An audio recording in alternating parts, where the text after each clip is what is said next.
Outside, are we all inside? If there's anyone outside, please come in, please make your way so that we can start. We're good, Rose? All right, you can start. Frida. So good evening, everyone. Thank you for braving the Nairobi traffic to be here with us today. Karibuni. So as we welcome you today, we just want to say thank you for joining us for what is a major milestone as we mark 2 years of the Clinical Research Society of Kenya. A hand of applause, please. So tonight we're not just celebrating a date on the calendar, we are celebrating a community. We are celebrating ourselves, a community of researchers, clinicians, site teams, regulators, sponsors, and policy shapers, as well as the students who have joined us today. We're celebrating partners who wake up every day committed to evolving Kenya's Clinical Research Society. So my name is Dr. Frida Mwendia, and I work with IQVIA, and my co-MC? I'm Dr. Eileen Koske. I work with Roche. So without further ado, we'll get started on the program and enjoy yourselves. Thank you. All right. So thank you so much, Frida. And thank you to everyone for showing up with your time, your ideas, and your influence, and your belief on what CRSK is building. Your presence here is a signal that the ecosystem matters, that partnerships matter, and that Kenya's clinical research future is something worth investing in. So settle in, enjoy the evening, and let's make this a celebration worthy of the impact. It's my pleasure to welcome a notable colleague who is a respected leader in clinical research. He's a mentor to many in this room, as many of you would attest to, and a guiding figure for the scientific committee, Prof. Walter Jaoko, to deliver the opening welcome remarks.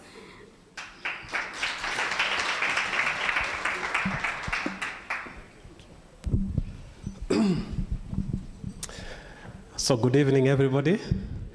Yeah, so it's a pleasure for me when you're talking about 2 years. I remember when we started this, the ideas, I can see people here who mooted the ideas of having this society. And we have done well, but there are still things that we need to do. One of the major objectives of this society was to improve the clinical research ecosystem in Kenya. And we worked very hard. We had a TWG where we identified potential and real places where there are bottlenecks for clinical research in this country. And we had some proposals. We had made so much progress. And then our link person in the Ministry of Health, Dr. Gidhiomi, retired. And then we got stuck. And so we've been trying to reactivate that. But there's a lot of things that we identified as potential areas that if we sorted, will greatly improve the clinical research ecosystem in this country. But having said that, we have done well. 2 years, you're just toddlers, but we have been running, even as toddlers. So looking forward to this evening, just to review some of the things that we've done. It's great to see partnerships here represented by academia, researchers, industry, patient groups. I had to say that because of one patient group person I know. If I don't mention that, I'll be in real trouble. And ministries of health, county government is not well represented here. Actually, on this table we're discussing and we're wondering, one of the bottlenecks that has recently been created is by county government. I don't know, is there anybody from county government here? We'll lynch you. Anybody? Yeah, because what you're finding now in some places, county governments have also created another level where they need to approve clinical research before you start conducting the research. We would not have a problem with that if it is just one of the checklists. They check that you have ethics review, ethics committee approval. If it's a clinical trial, that you have pharmacy and poison board's approval, and you have NACOSTI permit. So then they just give you approval. But many county governments are claiming that they need to review the protocols, and they do not actually have the capacity to do that. And as a result, we are having a lot of delays. Just this morning, we had a meeting with the CEC for Nairobi to discuss this, and we made it quite clear to her that this is an area of concern, at least for Nairobi, and she's promised to look into that with her technical team. One of the hats that I have recently acquired is to chair the Health Benefits and Tariffs Advisory Panel for the Social Health Insurance Fund, and to put interventions on the essential list requires evidence, and it has just surprised me by how much evidence is lacking. So, because we use what is called a method called a health technology assessment, where you look at how many people are affected, you look at the epidemiology of the disease, how many people are affected by it, what is the cost of treatment.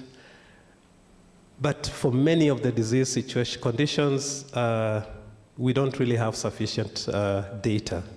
And so there's still a lot of room for this society to really beat the drums for people to conduct more clinical research so that we can have evidence-based decision-making in this country. With those few remarks, I just want to welcome you and thank you for creating time to come for this function. Today has been really challenging for traffic. I'm sure some people who wanted to come are still caught up because of the State of the Nation address by the President of the Republic. Thank you very, very much. I hand it over to you. So thank you so much, Prof. Jalko, for centering us today with so much clarity and purpose. I think he has really been an instrumental part on this journey for us, for many people in the room. And so, Prof, we want to say that we appreciate you, and we will carry the challenge of continuing this clinical research work with the same excellence that you have grounded. Okay, so at this part, we're going to just introduce what tonight is going to be about. And this evening is ideally about three things. One, we want to celebrate how far this community has come. Two, we want to continue reflecting on the gaps that still slow us down. Where can we do better? And then finally, we want to align on the opportunities ahead, because we are conversant that Kenya's research, clinical research potential is not theoretical, it's unfolding, and we're seeing how great we can become. And before we proceed, we would like to, thank a few people here. We'll start with the CRSK Secretariat. We are here because they're the engine that keeps this thing running. So, big round of applause for the CRSK Secretariat. Thank you for your consistency, your coordination, and behind-the-scenes operational muscle that makes gathering like this possible. You hold the ecosystem together with intention and grit, and we deeply appreciate you. We'd also like to extend sincere appreciation for our sponsors, whose partnerships accelerate the mission. So just to name them, we have Oximio, DNDI, and of course other partners represented here today, like Thermo Fisher, IQVIA, ATS Travel. Thank you for choosing to stand with CRSK. And finally, to our members, researchers, clinicians, trial site members, students, industry experts, everyone represented here, this evening is for you. Your work fuels the pipeline of Kenya's clinical research future. So thank you for believing in the community, thank you for standing with us, and thank you for the belief in what CRSK can do. So please relax, ladies and gentlemen, settle in and get ready for an evening of insight, connection, and celebration. So just a few housekeeping rules. Should you need to use the powder room, it's on outside the room on your left. Okay, so we'll move on to our first presentation, and to kick us off, we'll dive right into the substance. And our first presentation really highlights a critical but often invisible engine behind successful clinical trials. This is the ability to move people, to move expertise and essential resources safely and efficiently across borders. So the address will be given by ATS Travel, and we have Mark in the room. So as Mark comes up, Mark and his team specialize in clinical grade mobility, so supporting CROs, sponsors, and research sites with complex travel coordination needed for study startup, monitoring, and duty of care across Kenya, East Africa, and the broader continent. So please join me in welcoming Mark to the stage.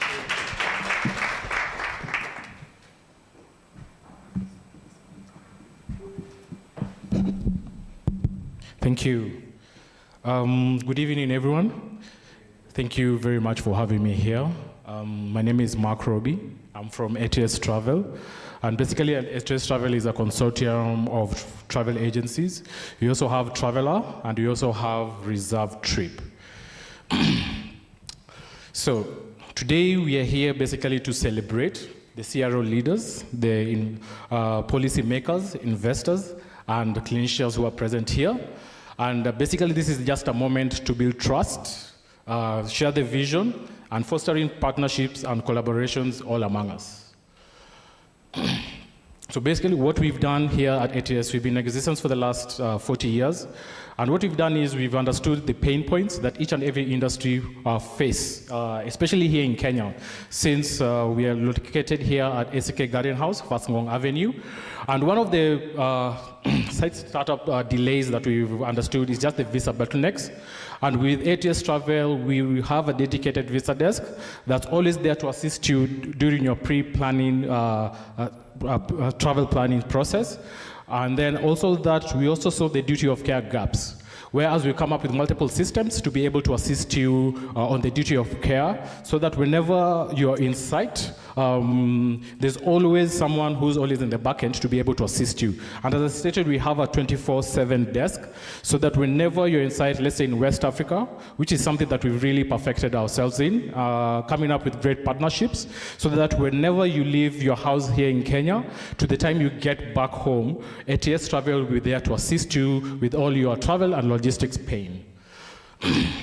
We also have 6 to 12-month global vendor rollout cycles, which are usually incompatible, and then with also the rapid response and nature of clinical trials, meaning that in that particular destination, let's say in West Africa, in Abidjan, we also have partners who are there, and that's why we've really pushed ourselves to be able now to create greater partnership in West Africa, so that whenever you want to book travel towards West Africa, you are not only using multiple suppliers or multiple vendors, you'll only use one single vendor who will be here to assist you during your time of travel. So yes, our consortium travel stack. So we have traveler.co.za, which is our South Africa-based digital platform. And as I stated to some of you there, we also have a booking engine. It's basically an app, whereas you can access it on your phone on Play Store. And then it's just a contract where you also have to sign up with us, and you'll be able to access all these travel services with a click of a button on your phone. And then we have ATS Travel, which has been in existence for the last 40 years, with deep existence in Kenya, whereas we serve over 400 corporate here in Kenya. And then we also have an office in Uganda, and also we are coming up with an office in Tanzania. So we also have Reserve Trip, which is our baby company. That's also a travel technology company, whereas we've also come up with different compliance strategy and also reporting modules, so that you're able to see in your organization which is your most favorite destination, who is your top policy breaker, who is your top saver in your organization. Yes. So what we actually do is basically investigator and staff mobility, whereas we do the end-to-end routing for you. With our travel expertise, we're able to plan pre-planning, whereas we have the visa desk to be able to assist you with the visa process in any destination, not only in Africa, but also beyond Africa as well. We also have a proactive disruption management, basically the immediate handling of cancellations or schedule changes to keep trials on track. track. So let's say a flight has cancelled and you are supposed to be at site or on a site visit the next day. We'll be able to look for you alternatives so that you're also there in the next day. And do not worry about cost. We'll always worry about cost when you come back to your office. Then you have a centralized profiles, whereas we are able to manage frequent travelers. And other than that, if you have multiple trials across Africa, if you have multiple teams moving across Africa, you're also able to just check that on your phone as well through our app. And you're also able to just share that to your team. And then also sponsors are also able to see how effective and also how robust that your team is. Then you also have the CRA relocation, whereas we have optimized schedules for site visits and long-term monitoring assignments. So, accelerating site activation, basically speed to start metric, whereas we view travel as a critical component of site activation. So our logistics are designed to shorten the time to site activate metric significantly. So like I said, by pre-planning the travel playbooks aligned to activation plans, we remove logistics as a bottleneck so that whenever you go to a site visit, your only aim or your only vision would just to concentrate on that particular site visit. Deployment bundles, so we do offer multiple bundles for startup teams covering monitoring, training, and setup visits. So as I said, we'll be able to assist you during your pre-plan, during your trip, and even during your post-plan. What do I mean by during your post-plan? So basically, you also want to get feedback, or even you want to give that feedback to the sponsors. We're also able to assist to coming up with data to show to your sponsors that this is how you've been able now to execute travel and to execute all your clinical trial visits. Safe, duty of care, and resilience. So as we all know, in West Africa, we're not really too sure of the supplier, or are we not too sure that we're going to meet the transfer who's supposed to pick you up. So with that, we've been able to come up with various ways to be able now to track the different travelers. And to start with that, we have a 24-hour support desk that will be able to assist you. So if you're traveling to a certain destination and you get stuck, you'll be able to contact our support desk through WhatsApp, and they'll be able to assist you immediately. Then we also assess the risk management in certain locations to be able to come with various ways to averse that particular risk. And then we also partnered up with Hepstar, which is our travel insurance partner in South Africa, to be able to come up with bundles of travel insurance and emergency protocols tailored for the rigorous demands of the clinical research that you have. So let's say you want to go to Bamako, and other than doing the site visit, you also want to go on a tour and an excursion. We'll also be able to assist you through that process and be able to just remove that burden and that headache from you. Yes, so Pan-African coverage, as I said, we do have multiple offices here in Africa. That's to mention Uganda, Kenya, Tanzania. Uganda, South Africa, and Kenya. So what we do actually, we have established, of course, West Africa, Southern Africa, and connecting to the major hubs. So if you also want to travel in between Nigeria, we'll be able to assist you. And then in-country vendor networks, local ground support, hotels and regional airlines to ensure reliability where global aggregators fail. So with ATS, we've also been able to expand our inventory in flights. Not only do we offer flights from Kenya, but also from various other destinations in Africa. Meaning that if you want to have an inter-travel in Nigeria, you want to move from Lagos to Abuja, just by a drop of WhatsApp or even a drop of a text or even check on your phone or even your app, you'll be able to get that particular flight to that particular destination. And our infrastructure is basically designed to plug into new countries instantly. So if you have a new destination that you want to go and you don't have that particular partner there, we'll always work around the clock to be able to get you to that destination without any hassle. So realizing operational efficiency, 70% faster mobilization, reduction basically in time for mobilizing trial teams. So with us, at the back end, you'll be able now to just focus on this particular trial and not focus on this logistical headache that you can face. Then audit visibility. With us, you're able also to see, on this particular trip, you're able to see how much service fee we've charged you in this particular trip. And then this particular report, you'll be able also to take it back to the sponsor. And that sponsor can be able to validate how, how visible and how compliant you are to certain regulations that are there. And then we have zero hidden costs, as I said. With us, you'll be able to see the service fee that we charge you towards each and every service that we give you towards your travel. Yes. So investigator movement cycle, life cycle, corridor and site mapping. So basically this one comes in when we are now planning for that trip. If you have multiple people going to multiple destinations, we'll always be able to coordinate those particular investigators or even clinical researchers to be able to access those destinations without any headache. We also do the traveler profiling, whereas we're able now to check and see if you're going to a certain destination, what's the validity of our Kenyan passport, especially during travel, so that whenever you want to travel, you don't get like it's 2 days to travel, then your visa has been denied, and that usually causes a lot of friction. Then booking and visa workflow, as I said, you'll also be able to access the booking credentials through your phone, and then with that, during the booking process, you're also able to get some visa information pre-booking through your phone or even through your email alert. And then the on-trip monitoring as an admin or even in the back end, you're also able to see just the different metrics towards this particular travel. And then the reporting and analytics, as I stated, you're also able to see different type of reports, your favorite destination, most traveled staff, who's the top policy breaker and who's the top policy saver. Yes, site activation and deployment flow. Site selection and activation calendar. Basically what we do here is just aligning travel windows with the master of activation schedule. So this is what we do to be able now to assist you with that. So I'll just quickly go through the rest of these slides. We are very travel tech oriented, whereas we're really trying to make systems to be transparent and also have local expertise in that particular destination so that whenever you travel there, you're able to access that particular service.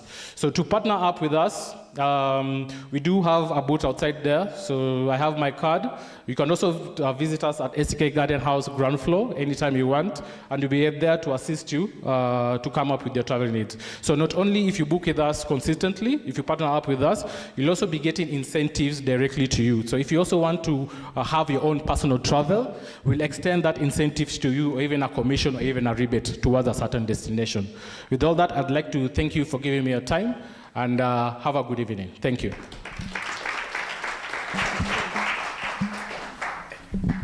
Thank you so much, Mark. I am sure there are a few people who might be interested in your services, like Prof. Oyugi. I am sure, based on what Mark has presented, there might be some areas of synergy between the two of you, right? A running joke between Prof and myself. All right, so we'll switch gears right now and prepare for the fireside chat that will bring together two individuals who, straddle the world of policy, practice, and everyday research in this country. So please join me in welcoming Dr. Patricia Njuguna, who is a senior medical officer with PATH, the clinical team where she leads medical strategy and oversight for vaccine clinical trials across phase 1 to 4. She's previously served at WHO as the program evaluation and safety lead for malaria vaccine implementation in Kenya, Ghana, and Malawi. Please welcome Dr. Patricia, who will tell us more about herself. And joining her will be Auxilia Mutemi, who is a clinical research professional based in Nairobi, Kenya, and she's been supporting site management and clinical operations in Africa as a CRA and CPM at IQVIA. Additionally, Auxilia is one of the most dedicated members of this society. I'm sure she was one of the founding members. And her commitment in advancing clinical research in Kenya is evident. Welcome, Auxilia.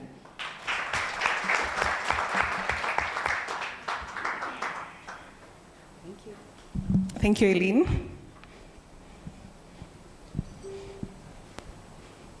Okay, so good evening, everyone. Welcome to CRSK's second year anniversary. It's a pleasure to see all of you. And also welcome to today's fireside chat. So sitting with me here, of course you've heard, this is Dr. Patricia Njuguna. So we're just excited to dive into a thoughtful conversation on the journey, evolution and future of clinical research in Kenya and also in Africa. So let's begin by learning about Dr. Patricia's background and experiences. So to start us off, please tell us about your journey in clinical research and the role your organization plays in advancing this field. Okay, so thank you, and thank you for the invitation. Thank you to CRSK. My journey to come to clinical research, when I was in medical school, clinical research was not something that we really thought about, but I was very lucky to get an opportunity as a medical student to participate in clinical trials that were happening in the Department of Pediatrics under Professor Ndwati. And then I got a flavor of that. I then was also very lucky to have an elective term at Kemri Kilifi those many years ago, and found a fully fledged clinical research site that was taking on students for an elective term. So I spent 6 weeks there, and those two experiences really helped shape my perspective of what to do with my medical degree once I completed. So once I completed my studies, I was fortunate to join the Kemri Kilifi site as a research medical officer, and I think the thing that throws you in that space is they tell you forget everything you ever learned and question. So I think that was such a different perspective to learning and questioning and really trying to find out what's interesting. So over time, I've spent time both at Kilifi, progressed my training both clinically but also in the research space. So both, I'm a pediatrician by training, but also done some epidemiological training, which is helpful in sort of the clinical research space, and got opportunities to lead trials both as a safety physician, then as a principal investigator, and then more in the implementation space in my stint at WHO. And then now with PATH, we work on the sponsor side where we sort of identify clinical trials that need to be conducted and then work with sites, bringing them on board. So that's in a nutshell my journey. Thank you for sharing that. It's quite inspiring, especially hearing the different organizations you've been able to be a part of. And did you face any particular challenges in any part of that career so far? I guess the challenges I would say is the mind switch. So the training that I received as a medical doctor was more clinical oriented. So that switch into questioning and thinking about that, I wouldn't say that's a challenge, but that was, you needed to change how your mind thinks. I think the other challenge is, or rather the other thing that I would say was not a challenge per se, but I had an opportunity where I was able to do both clinical work and clinical research at the same time, which I thought was very fulfilling because it helps feed, you continue to identify areas that benefit from the clinical research that you're conducting. I guess from a personal perspective, how to balance family life with a very robust clinical research career, when you have to travel, which I think a lot of people who are in this space do balance. But I think those are not, I wouldn't call them challenges. I think they're opportunities to not have work-life balance, but to work in something that you love, which is something I'm glad that I have had the opportunity. Yeah, that's a good way of phrasing. I know a lot of us are victim to traveling a lot, but it's good to see that it's still quite fulfilling. And so you've been part of this landscape for quite a while. How do you see, or how have you seen clinical research evolve in Kenya over the last 10 to 15 years? I think Kenya has always been a very important country, not just in Kenya itself, but also in the region. We have been ahead, so I think Kenya has always been an important destination for clinical trials. We have seen both on the ethics and the regulatory space that we have developed, but we also, we still continue to face challenges where we sort of, as we develop the different regulations, we must consider how they may impact research. So the ethics and regulatory space protects the people who are in studies, but also it shouldn't delay science, because in a sense you're also not protecting the people that could benefit from the intervention. So any processes that we put in place should balance that, the protection, but also ensuring that we still maintain the speed and the space that we have, so that we continue to maintain our space as an important destination for clinical research. Thank you for that. Yeah, you've highlighted something important. Always finding the balance between protecting participants, but also, yeah, like approving trials, which also are for participants. What has surprised you most about this evolution so far for Kenya? I think well, I don't know. I'm not sure if there's something that has surprised me per se. I think what has impressed me is that we have been able to be agile to do studies that have impacted policies or brought new interventions to the space. So I think it's not, you could say it's a surprise, but I think knowing Kenya and Kenyans, I think it's not a surprise. I think we have the capacity, but we probably are not exploiting it to its maximum. Yeah, thank you for that. Yeah, we definitely do have a lot of potential. So looking ahead, what do you see as the biggest opportunities to grow, especially this potential that we have in Kenya? How do you think we can grow that, and what practical actions can different stakeholders, some of them represented in this room, take to support this growth? I think we must continue to evolve the space, and I think the setting up of CRSK is an important space, because you're always bringing together the stakeholders that are in the space. For a long time, clinical research in Kenya was small groups of like-minded people in their silos trying to bring research together. So CRSK will help be maybe a catalyst and in sort of bringing the important stakeholders to ensure that we continue to have an enabling environment to continue to do research in this space. There are new interventions. So when we started clinical research, perhaps even like the lab interventions or testing that we could have done were very different from what we have now. So things are beginning to evolve, and we need to be ready to embrace and to utilize that space to continue to provide the outputs that are relevant to the current space, so that we're not doing studies that should have been done 20 years ago. We are doing studies that are relevant to 2025.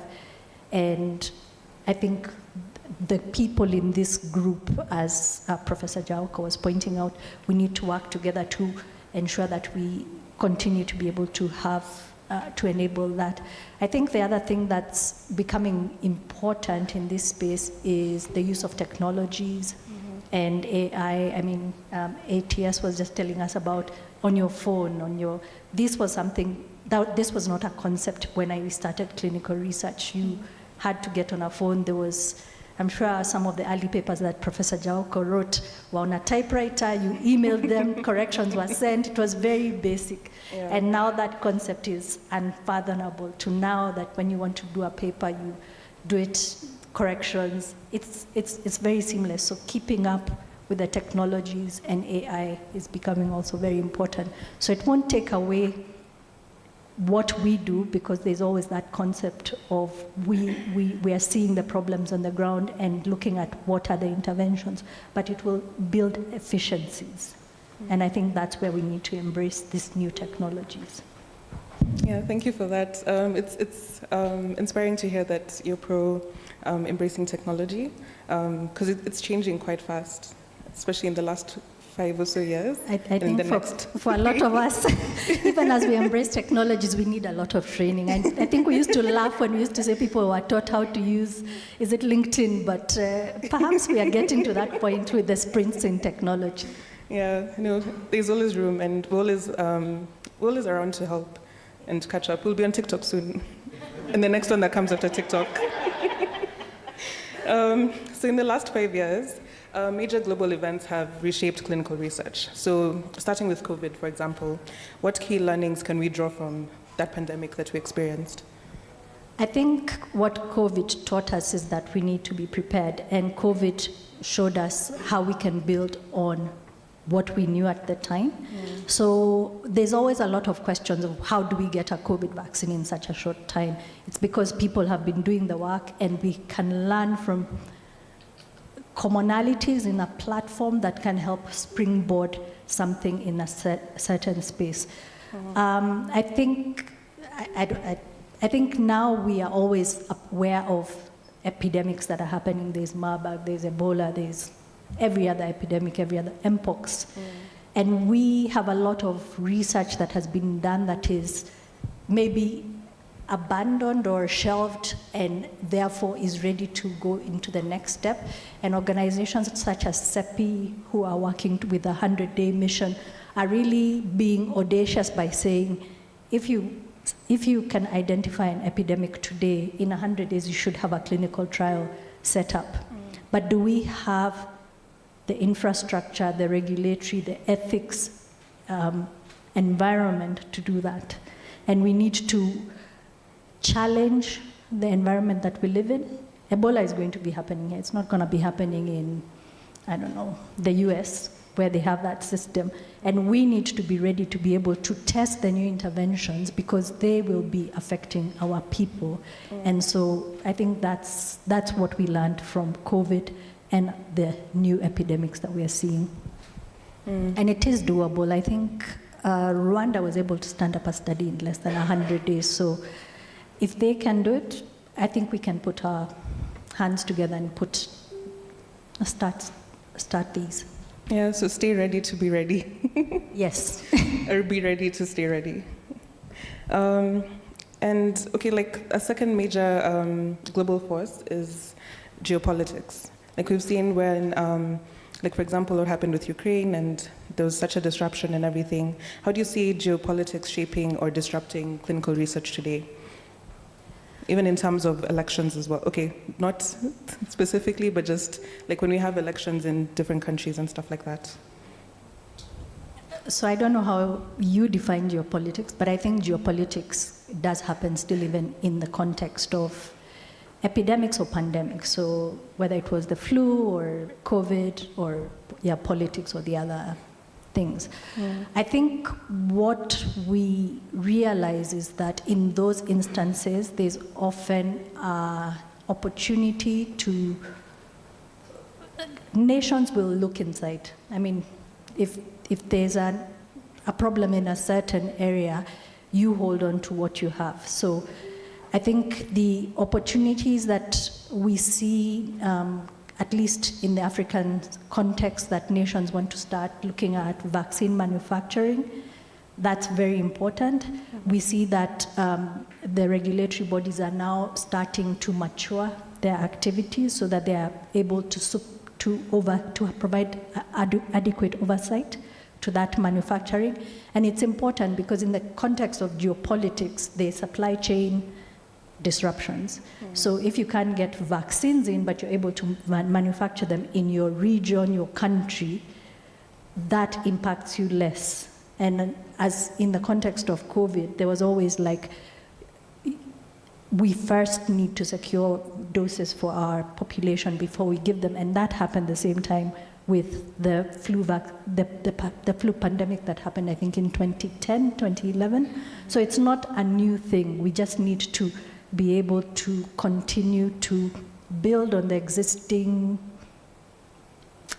strengths that we're making, so that when the next geopolitical something happens, we are in a better space. We are not repeating what we saw. So if COVID comes back today, are we still going to say, we are waiting for a COVID vaccine? We need to be doing better and saying we now are able to either fill finish or whatever it is.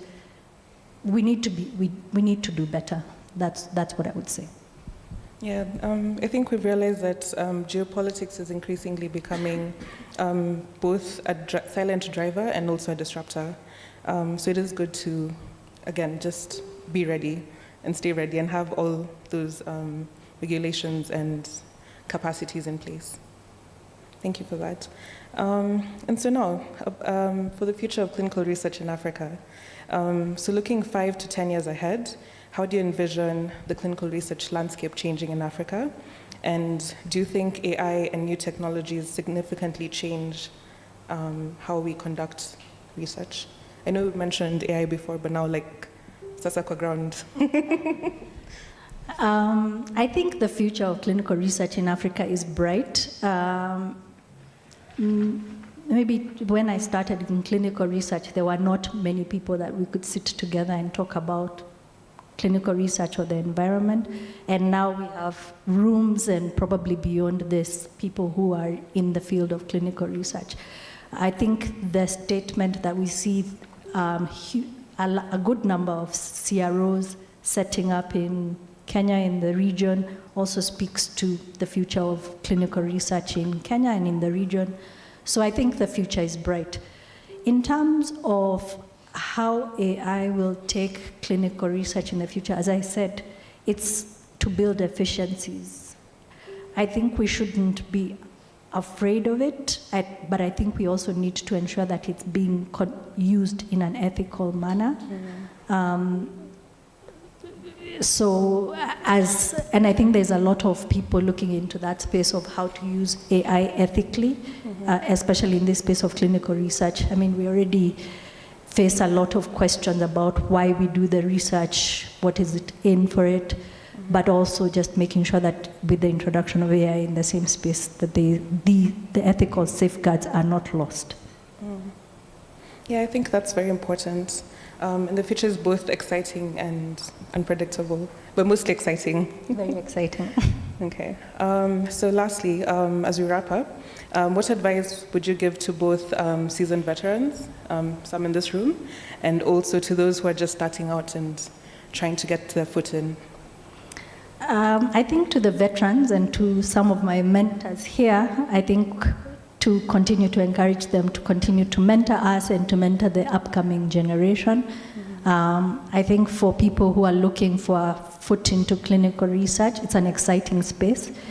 It's a space that is quite broad, so you don't have to be one thing, and there's quite a lot of growth. So, yeah, welcome. Okay. Is there anything that you wish you had known at the start of your career that you know now, that you can share? I'm not sure that if I'm that thoughtful. What do I wish I knew then? And you can't say AI. No, we didn't know about AI. Yeah. I don't know. Any trainings you wish you did? Do you wish that you specialized in a different course? Do you wish that you attended more conferences or something? I think I was very fortunate. So I have had the opportunity to do both my clinical training but also my research training. So that's the thing that I would say to anybody who is looking to come into this space. Whatever it is, do all the trainings that you require that you think set you up for success in the career trajectory that you're taking. So I thought it was important to understand clinical trial design. So I did a degree in epidemiology, but I also had the clinical training and the subspecialty training because I was interested in vaccines, and children are the people who are the main population that take on vaccines. So I was able to be able to have the dual training. Additionally, I was lucky to work with Professor Trudy Lang, who works with the Global Health Network. Yes, I was looking at him because he could help me with the name. So, and she provided a lot of training around clinical trials. And when she was setting that up, we were lucky to be, I think, the first takers. So I was always in that space where if something was available, I was able to get access to it. So making sure that you get the appropriate trainings is always very important. And keeping up, it's not just training, but also keeping up with the space, because as we said, clinical research space is really agile and changing over time. Thank you for that. So for now, we'll take one question from the audience. Is there anyone who has a burning question? Okay.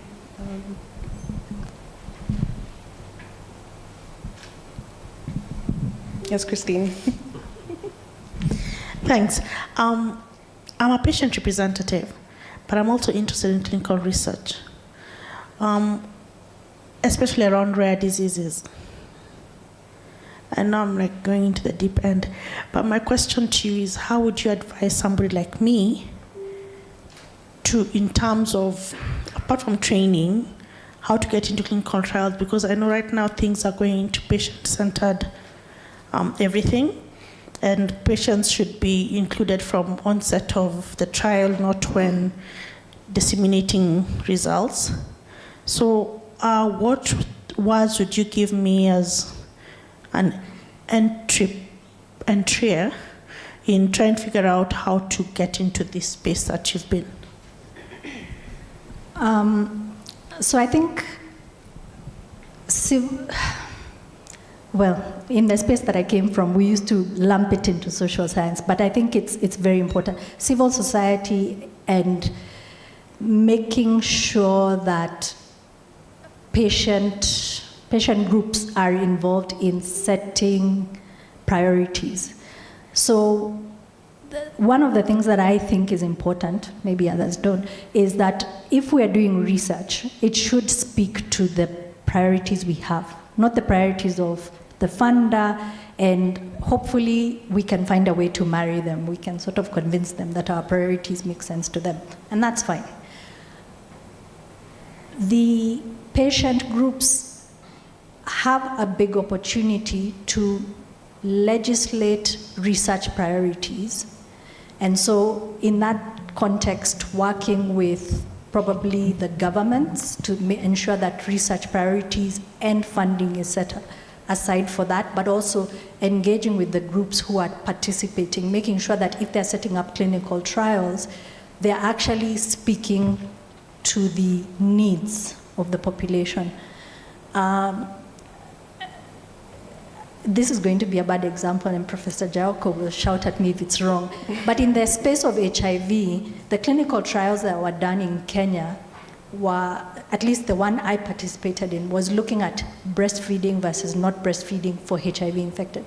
That was a question for us because we knew that mothers don't always breastfeed. So how do we ensure that it's safe? So that question was relevant. But I'm not sure if at that point there were patient groups, but how did we know that that was the appropriate question? You need to be in that space, working in communities or in the groups, understanding that, and that's where I see the patient groups coming in to sort of say, these are the problems we see in this context. It might be a different question in a high income or a different context, but making sure that the research, well, I don't think you can make sure, but encouraging that the research that's done in our context speaks to the needs, because the output may help somebody else. So remember, the person who is paying for the research, if they're a company, say Roche, wants to sell something.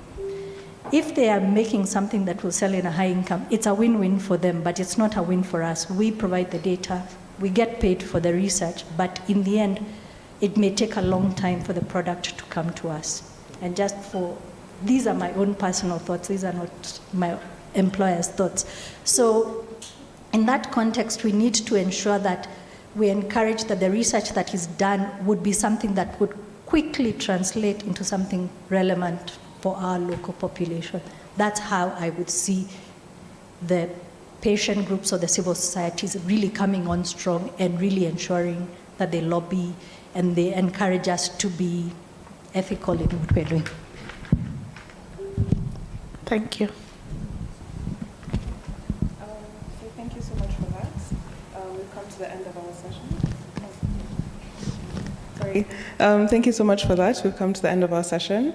So thank you so much, Dr. Patricia, for those thoughtful insights and for starting your journey, sharing with us your journey today. We really do appreciate. This conversation highlights not only how far we've come, but also the exciting opportunities that we have coming ahead in the future. And yeah, we really, really thank you for your time and for sharing with us. And thank you for the opportunity. Okay, thank you.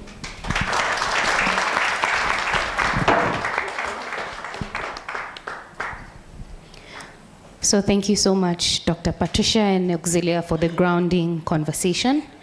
So Dr. Patricia, I think your journey from, site level work to global leadership of vaccines and back to strengthening the clinical trial ecosystem in Africa is really a masterclass for most of us in this room to understand what it means to grow in science and to stay grounded in the science. And a reminder that we cannot get away from technology, and to embrace it is an important call. I think with all the oncoming innovations, it's good for us to keep in touch with technology. And I think you brought in the 100 Days mission, and that is a global benchmark and a powerful reminder that speed and coordination work together. And I think we don't really need to look so far.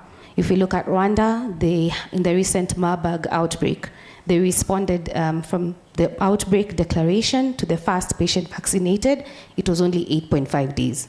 So this shows what can happen when science and political will and coordination work together. So at this point, I'm going to invite our next sponsor onto stage, and it features an organization that has become a backbone of clinical research logistics across Africa and beyond. So Oximio is a global clinical trials logistics leader with over 21 years of service and an operational footprint spanning more than 50 countries. So please help me in welcoming Celeste DeVries from Oximio. You're welcome.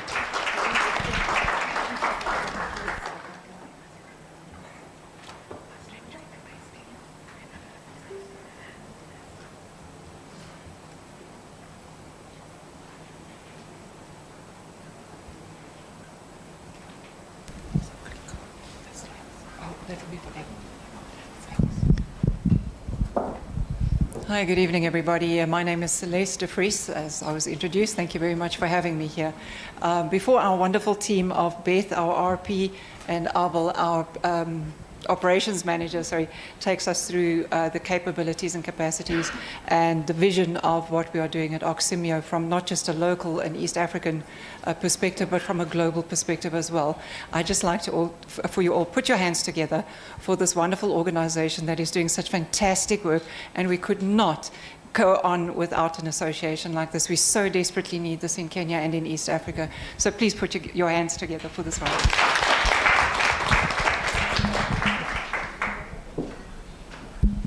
Hello, everyone. My name is Beth Karimi, responsible pharmacist at Oximio. I'm joined by my colleague, Abel Monene.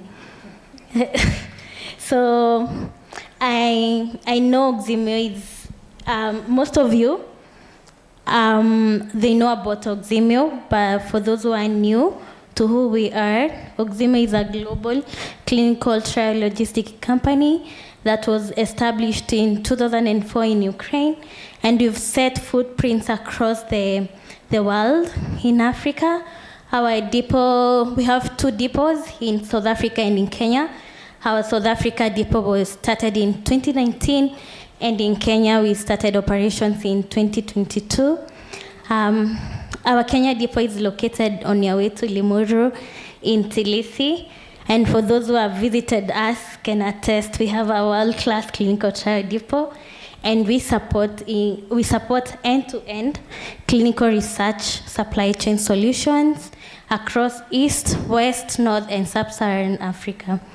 So today we decided to stick to the theme of the event, and we're going to talk about clinical research supply chain in Kenya. That is the realities, the future, and the milestones that we have achieved as a company. So I'll talk about the current realities and challenges. I and my colleague Abel will talk about the future. So my first point is lack of inventory management system, whereby this is a key challenge in clinical trial logistics, whereby we have limited end-to-end visibility of inventory across the stakeholders. That is from sponsors to us working at the depot and sites. So each level, they rely on their own different system, so we don't have real-time stock at hand, especially at site. So for us, we receive requests for resupply from the sponsors. So when we ship to the site, they're like, we expected more. So this causes stockouts, even excess at some point, and once in a while, we even receive expired products. My second point to be in cold chain management. Let's all be honest. Cold chain management is a critical challenge to each and every one of us, where temperature-sensitive products, they are at risk of experiencing excursion, either during transit, custom clearance, or even on the receiving end at the site, where we find that the site, they open the shipment not in incorrect temperature conditions, that's affecting the product integrity. Another point I'm going to discuss is about unpreparedness of clinical sites, whereby we have delays in shipping products to sites. I'll give an example. Last year, 2024 December, we received a shipment for a study, only for the study to start July this year, 2025. That is 7 months down the line. When we asked the sponsor the reason, they said that only 2 of the 6 sites had the right approvals. My other point to be comparator sourcing, whereby we are experiencing global drug shortage. For comparator sourcing, most of the time they are drug focused and dosage focused. So I'll give 2 examples. This year we had a request to source a product called escazole, but we could not find the drug. And when we use our other depots in other parts of the world, the manufacturers were reluctant to share the documentation.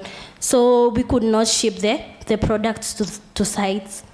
My last point today, it's about regulatory delays and challenges. I know this is a point that we talked about several times tonight. On our side, we experience delays in permit approvals, and where we have back and forth with our regulators. The first permit, we submit the correct documentation, and the permit is approved. And now when we're doing the permits a second time, there's that back and forth where they're asking for additional documents that were not there the first time. I'll let my colleague Abel talk about the future. Thank you.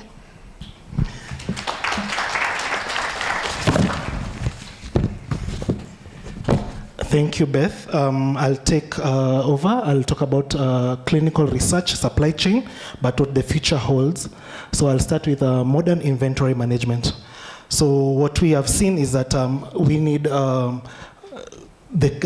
whole supply chain to invest in modern inventory techniques that goes from the CRO, the sponsor, players like us, Oximio, and similar who are in supply chain, and also the sites, to now invest in modern inventory techniques. This will provide visibility and reduce stockouts and overstocking. We also need cold chain storage management. This goes out to everyone in the supply chain. We need more investment in modern equipment which handle cold chain products. We also need not only that, but we need to measure temperature and also humidity. We also have noticed that sites do not have backup power, which is a real challenge. So we are urging sites and also CROs and sponsors to invest more in solar and backup power. The other point I have is patient-centric logistics. So what is patient-centric logistics? This is a clinical trial that is more focused on patients. We see as much as we have things like DTP, it's only DTP from direct to patient, from sites to patient. So we need more, the regulator to embrace more DTP especially from CROs to patient. My next point is building capacity in biosample management. So this year, Oximio has had so many requests for biosample management, but however, we do exports not only from Kenya to South Africa, but Kenya to Germany. We would love for this to change in the future, where we want organizations to invest more in laboratories, which will build capacity, and we also want policies that favor biosample management. These policies can include data management, can include working together just so that we can build our laboratory capacity. We have to be honest, AI is taking over. I've heard the previous speaker talk about it. So we need also all of us to embrace AI. This includes digital tools like IRT, and we've seen others like smart monitoring for cold chain. So we are hoping that organizations will continue embracing AI. My last point is partnerships and collaboration. Oximio is open to working with like-minded partners and industrial peers, and this not only goes out to the people in supply chain, especially in clinical trials, but we are open to working with CROs, sponsors. I've seen I've learned a new word today. We have patient. I've met Christine. We have patient people who represent patients, and also sites. My last slide is Oximio's milestone and capabilities. For 2025, Oximio has had, the biggest milestone we've had is that we've now incorporated clinical customs clearance license. What does that mean for organizations? It means that Oximio can now do every documentation for logistics in-house. It means we have better visibility, especially when it comes to shipments. And what does this mean? This means that we have an overall cheaper clinical trial. For those of you who've never been to Oximio, we encourage you to come. We have really invested in temperature control capabilities. We have heavily invested in cold chain capabilities from -80 to -20 to 2 to 8 and 15 to 25. And we also have other services like returns and accountabilities, and also destruction management. We also do comparator sourcing, procurement, and LTR. Thank you.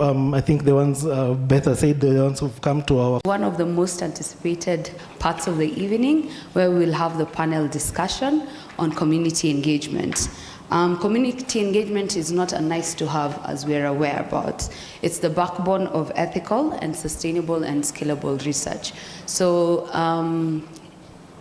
Frida, do you want to join me to welcome our notable panelists?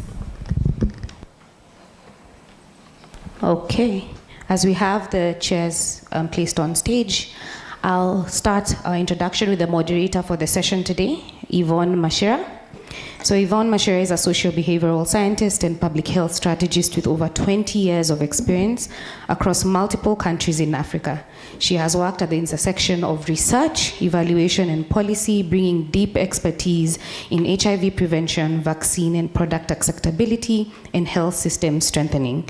So she has led behavioral research and consulted for organizations including the Global Fund's African Constituency Bureau, AMREF, APHRC, PATH, IAVI, USAID, the World Bank, very many other acronyms, consistently translating behavioral insights into practical, impactful strategies for public health and clinical R&D. So kindly give a hand of applause to Yvonne as she joins us on stage. And next on stage is Prof. Oyuki, who is a renowned Kenyan virologist and immunologist with over 2 decades of experience across infectious disease research, teaching, and public health leadership. He's currently the director in charge of University of Nairobi Institute of Tropical and Infectious Diseases. That's such a word. Mouthy. Better known as UNITID, and also a professor at the University of Nairobi. And his work focuses on pathogenesis, immunological responses, and epidemiology of viral infections, including HIV, corona, as well as arboviruses. Welcome to the stage, Prof. Oyugi.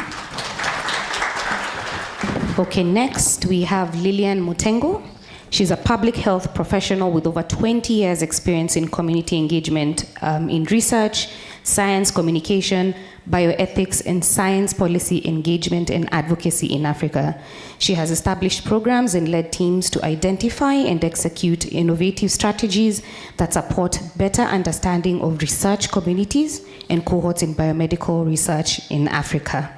So she's a member of the UK National Institute of Health Research, Global Health Research Professorship Selection Committee, a member of the WHO External Expert Reference Group on Patient and Public Involvement in GPP in Clinical Trials. And she's also a former member of the UK National Institute of Health Research.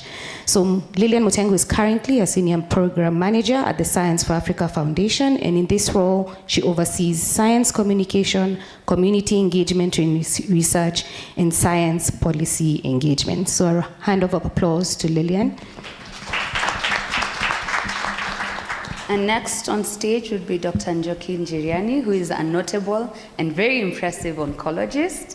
She is currently the clinical co-lead in breast, lung, and carcinoma of unknown primary of cancer treatment in Kenyatta National Hospital. She's a PI at 2 trials. And she also plays an advisory role at Ministry of Health, Kenya. And currently she serves as the LMIC chair at Pediatric Radiation Oncology Society of Kenya.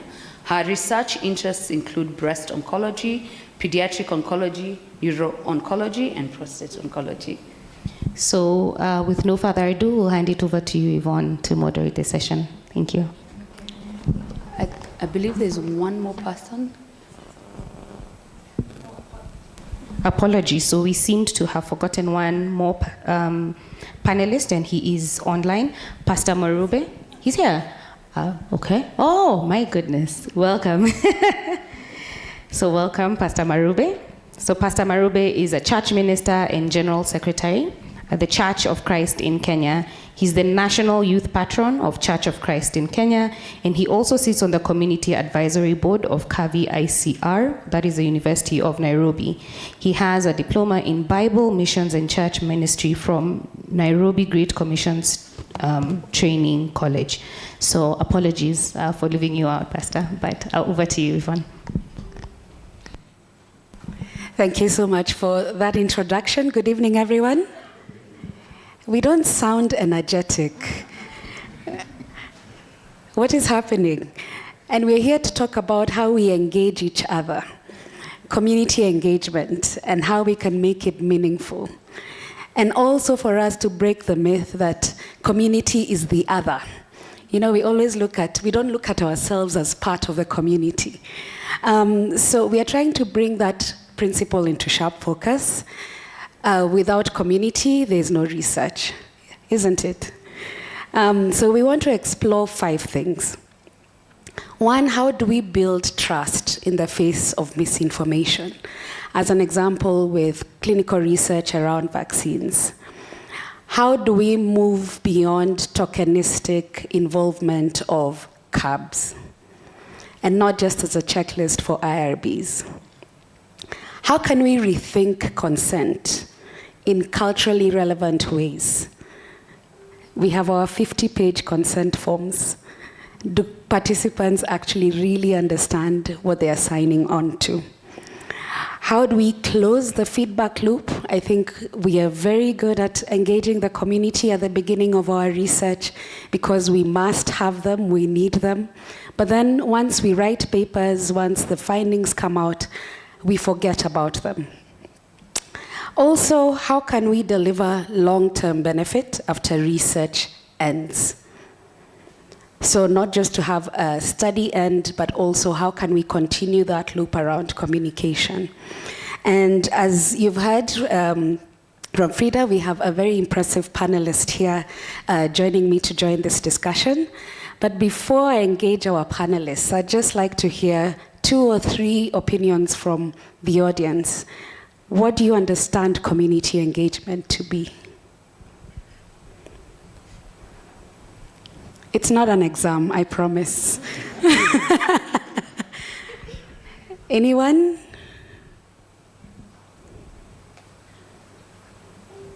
And I know it's not a new term for us. Yes, please.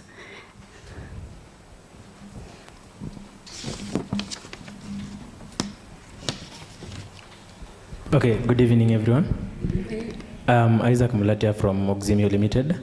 And from my understanding, I understand that community engagement is the act where maybe an organization or a department or maybe people come together and try to find some realities about something maybe has happened. Maybe a community or a certain group of people has done something. Then now you want to engage other people, maybe to recruit them or to get their point of view on whatever you're trying to do to them or whatever you want or you may wish to do to them, of their inputs and what challenges they're having or what they expect from you. So that's my take on community engagement. Thank you. One more. At the back there. And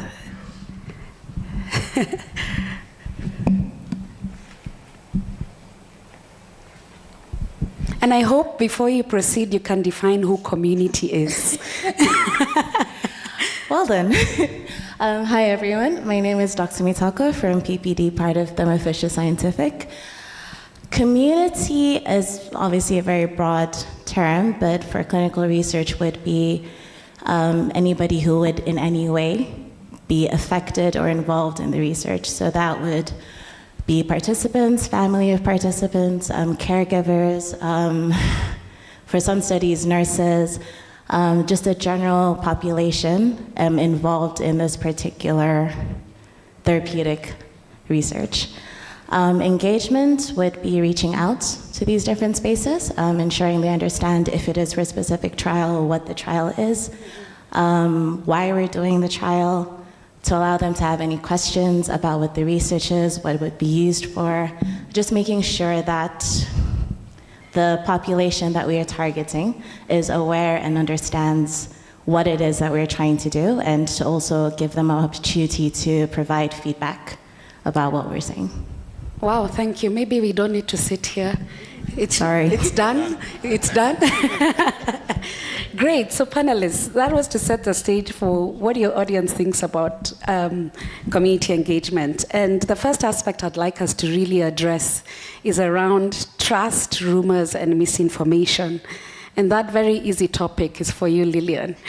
So what persistent barriers, in your 20 plus years of experience, have you encountered in your work when it comes to a history of exploitation of research communities or ongoing misinformation?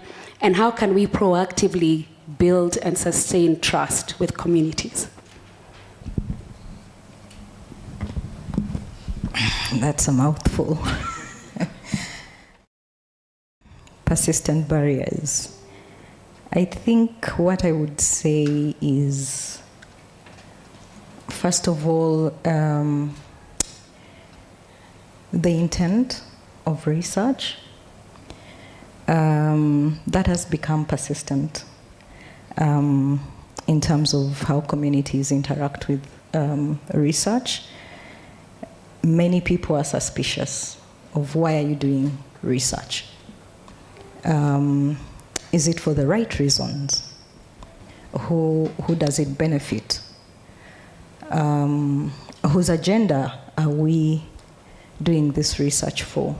That has consistently been a barrier.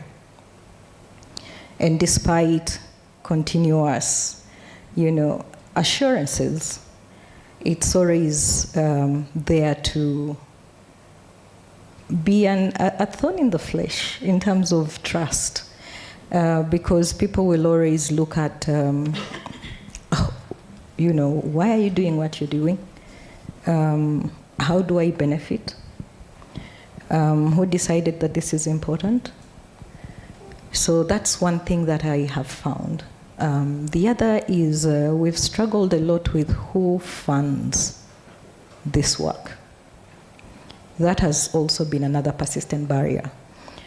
Who funds research, and particularly we've had challenges and questions around who funds Africa's science. And so these are not very easy questions. And allaying or rebuilding or building trust around these issues is something that has to be continuous to create the assurances that the work that we do aims to serve society. But I think the way we've spoken about science has also left a lot of questions unanswered. So I'll stop there for now. The other part is, you've asked the second part.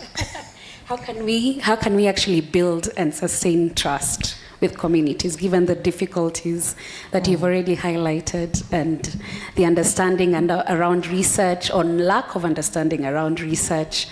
And you've also brought in a very interesting perspective, and a sensitive one, around the fact that our research is primarily funded from foreign countries outside the country, and how that can affect the trust building process. Yeah, how can we build and sustain? There are different ways we can be able to do this. The first is, I think what we see a lot in the research world is that when we reach out to communities, we reach out to them as an afterthought. It's usually when we are going to recruit for studies, that's when we go out to these communities. And when we go out, we're basically going to tell them what we are going to do.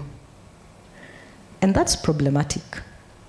Just imagine if you were seated somewhere and someone came and told you, I think we need to give you bed nets because there is malaria here and you struggle with malaria. Someone may ask you, how did you decide or arrive at this question that I struggle with malaria, even though it might be scientifically true. So I think that is one of the issues. We are not engaging at times that are really critical. And here, when I say critical, I mean, how can we start engaging communities early on? Early on means when you start thinking about your research question, how many of us in the room actually make opportunity to just go and verify whether these research questions align with the priorities of maybe the communities that are most impacted? And communities here, I use the term very loosely. It could be clinicians, it could be policymakers, it could be people with lived experience, because the question that might be important to you as a researcher does not necessarily mean that it will be the same that is important to the people that you're seeking to serve.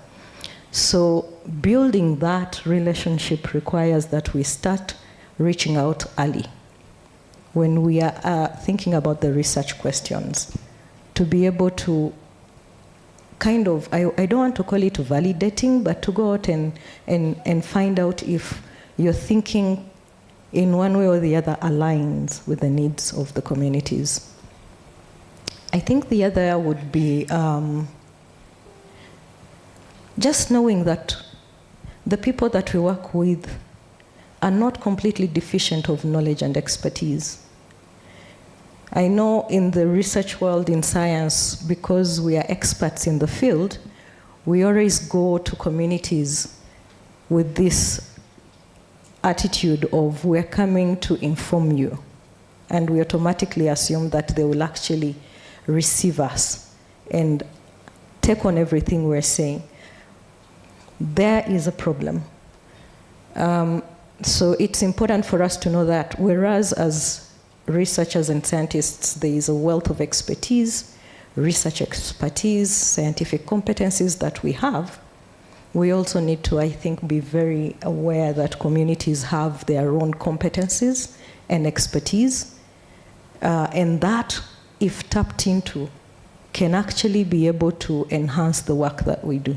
So being able to acknowledge that information, I mean that aspect, that they can bring on their competencies and expertise and knowledge, just like the researchers also have expertise that they're going to take. And so that kind of helps create a lot of, mutual learning. I think I'll stop here for now. Thank you so much, Lillian. Would anyone else like to add on or contribute to that aspect?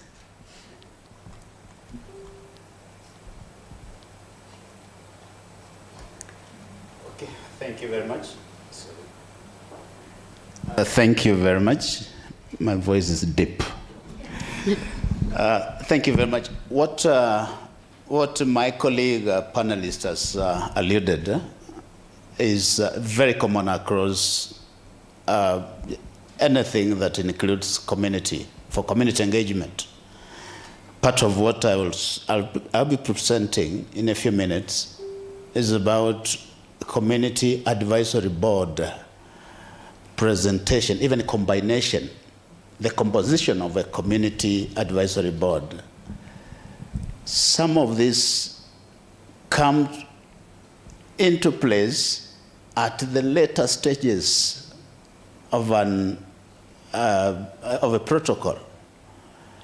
And the question most of the members ask is, when did this start? And in most cases, most of the community members don't even know the product when it becomes effective, so that they can appreciate and say, yes, we took part in this. So it's very critical, and let me pass the mic over to another person who has anything critical to add. But I'll say, if I may ask, am I adding to what she has said, or it is specifically my question? I come to my question. Adding to what she has said. Adding to what she has said. Before I come to yours, yeah. Yes. Yeah. Let me spare the rest for my part. Thank you. Yeah, just let me also add one or two things. I think community entry is very, very important for clinical trials. And if you don't do it right, then you're not going to get anyone from that community. I think that's the first thing that you must be aware of. As if you look at the globe today, you realize that there are people who are actually anti-vaccines. Yeah? And those people are very quick, when there is a clinical trial coming up, they're very quick to start passing wrong information. So how do you deal with that? How do you avoid overcoming such groups? Because they are in our communities, right? I want to give you two examples why it is very important to get it right. Professor Jauku, who sits here, is aware that Kenya AIDS vaccine started a HIV vaccine trial a few years ago, and one time there was an article in the newspaper that Kenyans are used as guinea pigs. You see, people read a lot of newspaper in this country, right? So now you go to the community and they'll start asking you, are we guinea pigs? Yeah? So getting into the community becomes a challenge. That's number one. Number two, many years ago, I was involved in some trials in Kilifi, where we went to a clinic with people from UK, Wazungus, and the first day we went, a child actually passed of malaria.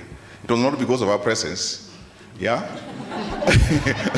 But the message which went out was that these Wazungus are drinking the blood of our children. So the following day when we went, there was nobody in that clinic. Yeah? So what I'm trying to emphasize is that you really have to get it right. Yeah? With so many, there are cultural issues, there are also people who are emerging with their own personal, opinions around clinical trials. We really need to know how to deal with them early enough before you start your trial. And it's a process that continues. It's actually not even at the beginning. It's a continuous process.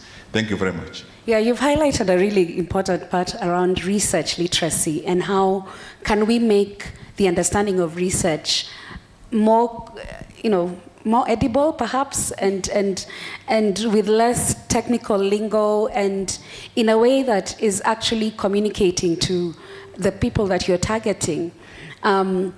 And also for research teams to understand the entire research process and not just the small part that they're involved in. So I know my role is to draw blood and that's it. And that's all I know. So even communicating to the research participant can be difficult.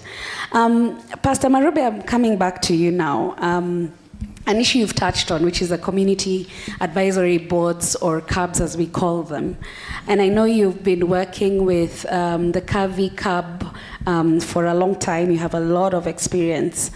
And you touched on this a little bit, but how do we move beyond ticking the box to say we've involved the CAB? Just ticking the box and saying, yes, did you engage the CAB? Did you involve the CAB? Yes. How did you actually involve them? And I'd also like to hear from you your thoughts on what truly makes a CAB effective and what is missing in current practice. Okay, those are two questions in one. I was trying to be cheeky, but you've yes, caught me. I'll start with the second one on how we can make community advisory boards effective. Let's go to the point straight, to the current situation of community advisory boards. The community advisory board that we have, and Professor Jaoko is here, I know is listening, is that these boards, you have a board chosen for a particular exercise, but the board itself probably doesn't understand the whole process on how it started and where it is and how it's going to end. The challenge here is when we were defining earlier, when you asked what's a community advisory board, or what's a community board? Community participation is basically what we call public participation in other areas. So do we do it because it's a requirement, just to fulfill a requirement, or we do it because it's an input? The community has an input that determines the outcome. So in most cases, we don't look at the outcome, we look at the requirement. It's just a rule, let's put it there, let's check. We have minutes, we have resolution said, we have photos taken, and that is it. But the question is, how meaningful was that involvement? I've worked in the area of HIV for several years, for many years, and we have these two terminologies: greater involvement of people living with HIV and meaningful involvement of people living with HIV, JIPA and MIPA. How meaningful is the involvement of the community advisory boards? How knowledgeable are they on the science involved? Those are key questions we need to ask. And so the missing link is training. They need to be trained. They need to be talked to at every stage of the development. Is it something that we form just to come in and this is a bad word here, rubber stamping? I don't like that. Is it something we used to rubber stamp a process and say, yes, a community advisory board was involved? I mean, so how do we move forward for genuine co-creation? I looked at that term and I said, amen. I'm a church minister. I'm a church minister. And when I hear the word creation, we are co-creators with God. That's what we know.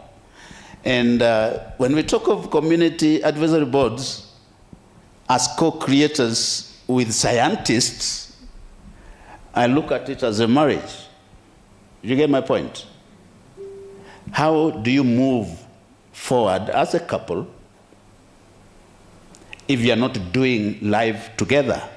Everything in life, including on how you organize for your supper, how you are going to acquire your next house, how you are going to co-create.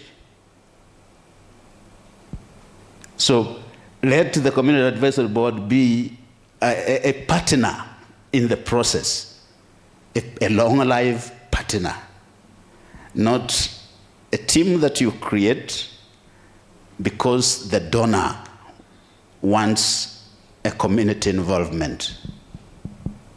It is an empowered team, an empowered partner, an empowered component of a research, because at the end of it, that product is going to be part of our family.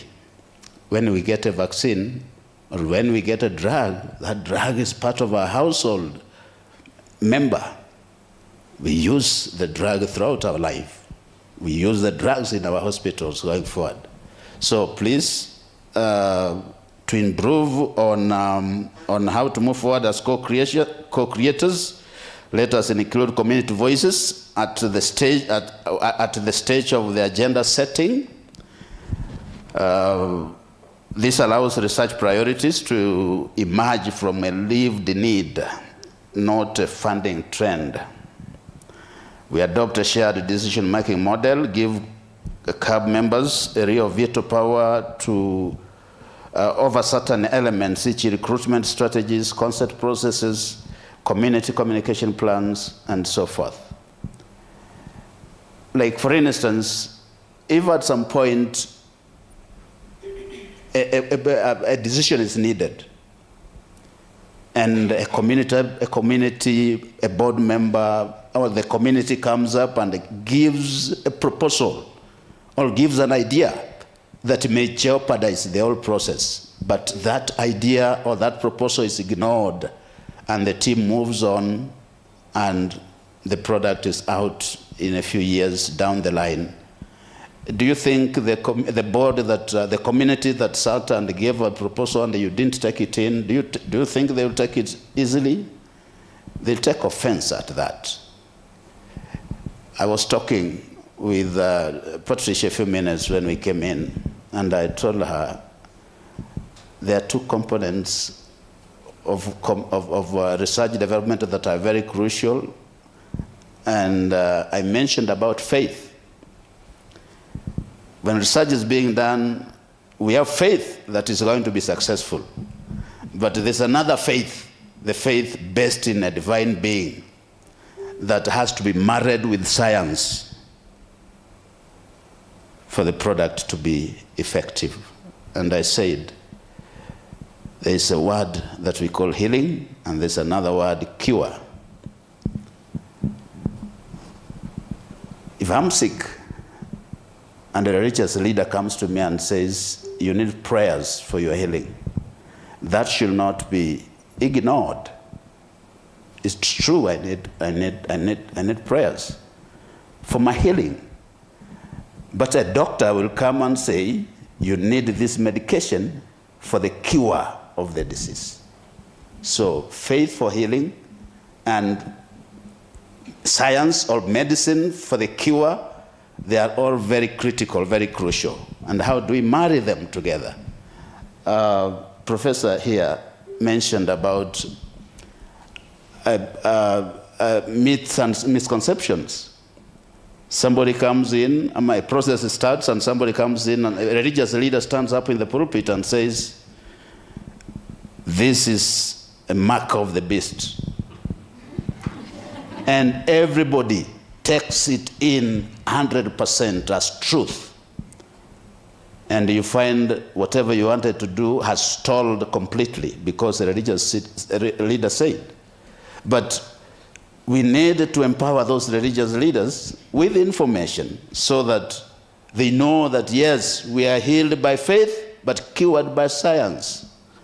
And because of that, even as I conclude, because of that, some of us in the faith field, we have developed what we call a gospel parliament, where I am a honorable member of parliament in the gospel parliament, where we meet and discuss on issues deliberately, just focus. If it is research, we talk about research, and using what we know and inviting some of you to come and sit and give us insights, we are able to influence and even sway the misconceptions around science, and people get to understand what it is. So if we convince in a room of 100 religious pastors, we convince 70 of them, they'll go out and talk to others as well.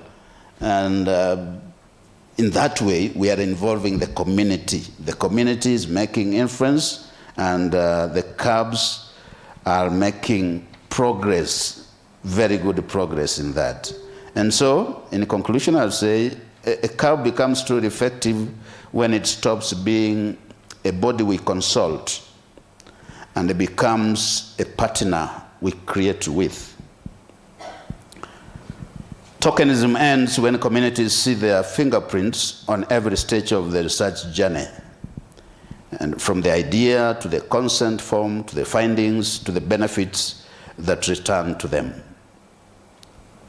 Then we know we have a perfect and functioning community engagement. Thank you. Wow. We can see why you're called pastor. I think Pastor Marube has raised very, very many pertinent points. One of them is the community should not be the bridesmaid or the groomsman. They're the couple. So either the man or the woman is the scientist and the research teams and the community. So they're not just escorting the process. Something else I've had is around really acknowledging psychosocial aspects, acknowledging cultural values, and these are important. And I like the point you raised around religious leaders rejecting research. I think if you remember the HPV vaccine clinical trials, there was resistance when the product was eventually rolled to market, even bigger resistance, and with so much misinformation spreading around what a HPV vaccine is intended for. And that ultimately has affected uptake and acceptability of the HPV vaccine.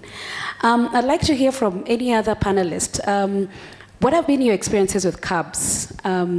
Any positive experiences as well as negative experiences that you learned from? And I think Pastor raises a very important question, because I think as a researcher we sit like I'm sitting across from a patient and I want to answer a question, because most questions arise from when I'm mulling about a patient who didn't do well, for example. However, when I think about the question and how to answer it, the CAB might not be the first thing on top of my head. I'm trying to think, how am I going to answer question X? However, the answering that question should be coming from the question for the patient, because the question I'm answering is, I got frustrated because a patient X didn't do so well. However, how did that patient go through the experience and what would have been in their best interest to get a better outcome? So I think I've had a very good experience with CABs for the trials or the engagements I've had. And I think the co-creation part is so important, because some of the things we think are obvious, like, but we're going to draw blood for XYZ. Then people are like, why are you poking my child 2 times or doing a sugar every 6 hours? Because they've not understood why you need to do that and what question you're answering. So I think for me, the take home is the co-creation. I think we have to think about that right from the word go. Thank you.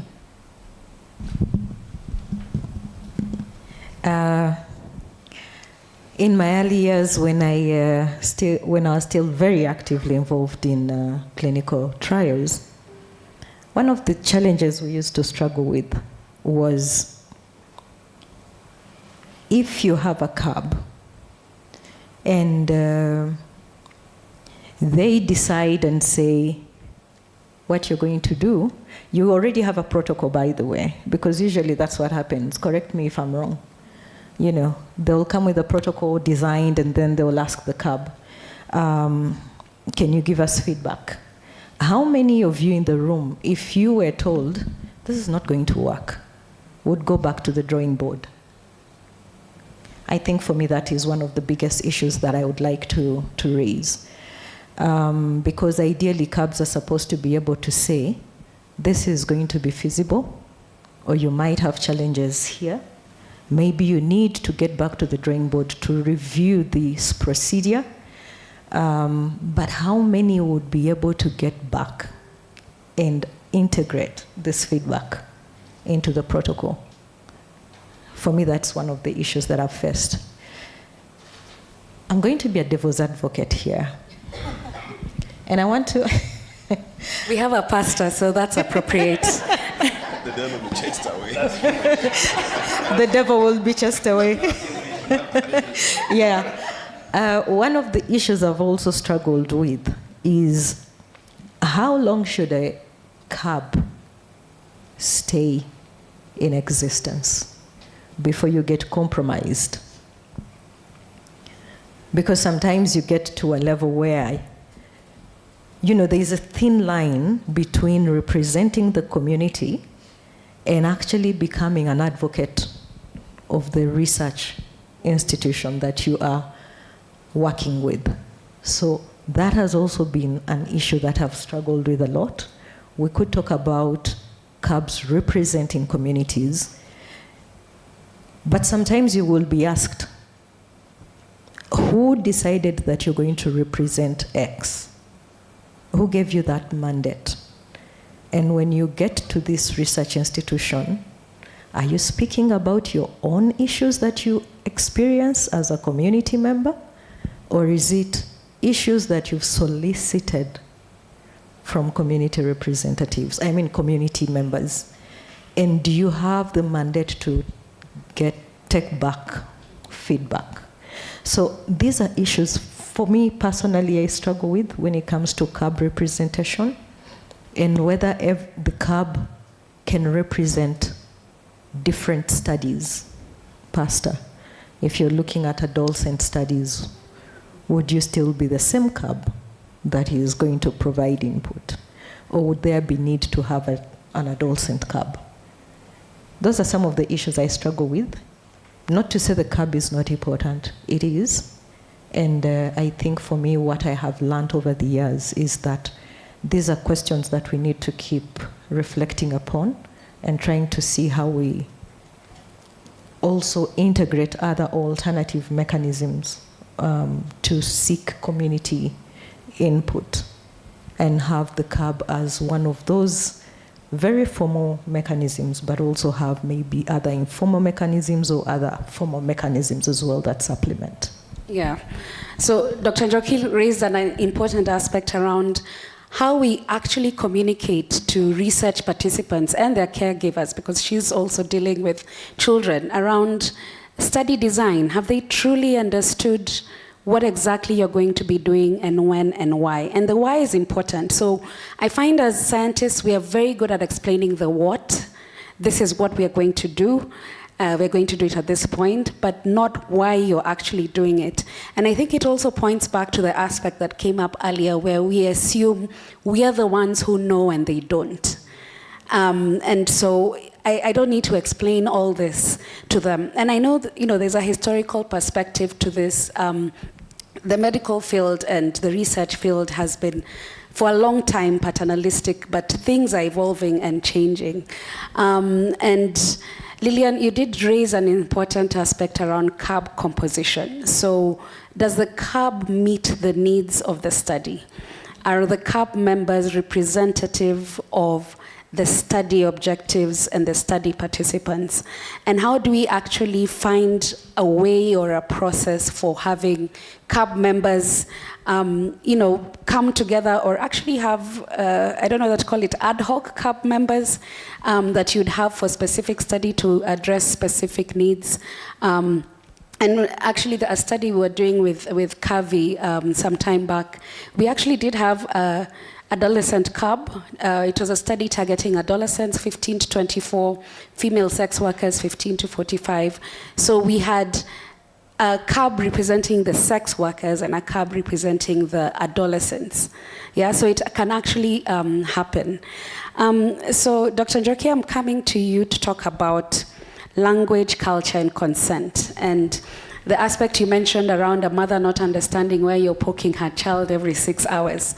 So in your experience, and you deal with a very difficult subject, which is cancer, how can research teams adapt consent processes to actually reflect a language that is understandable to the study participants and their caregivers and anyone else involved?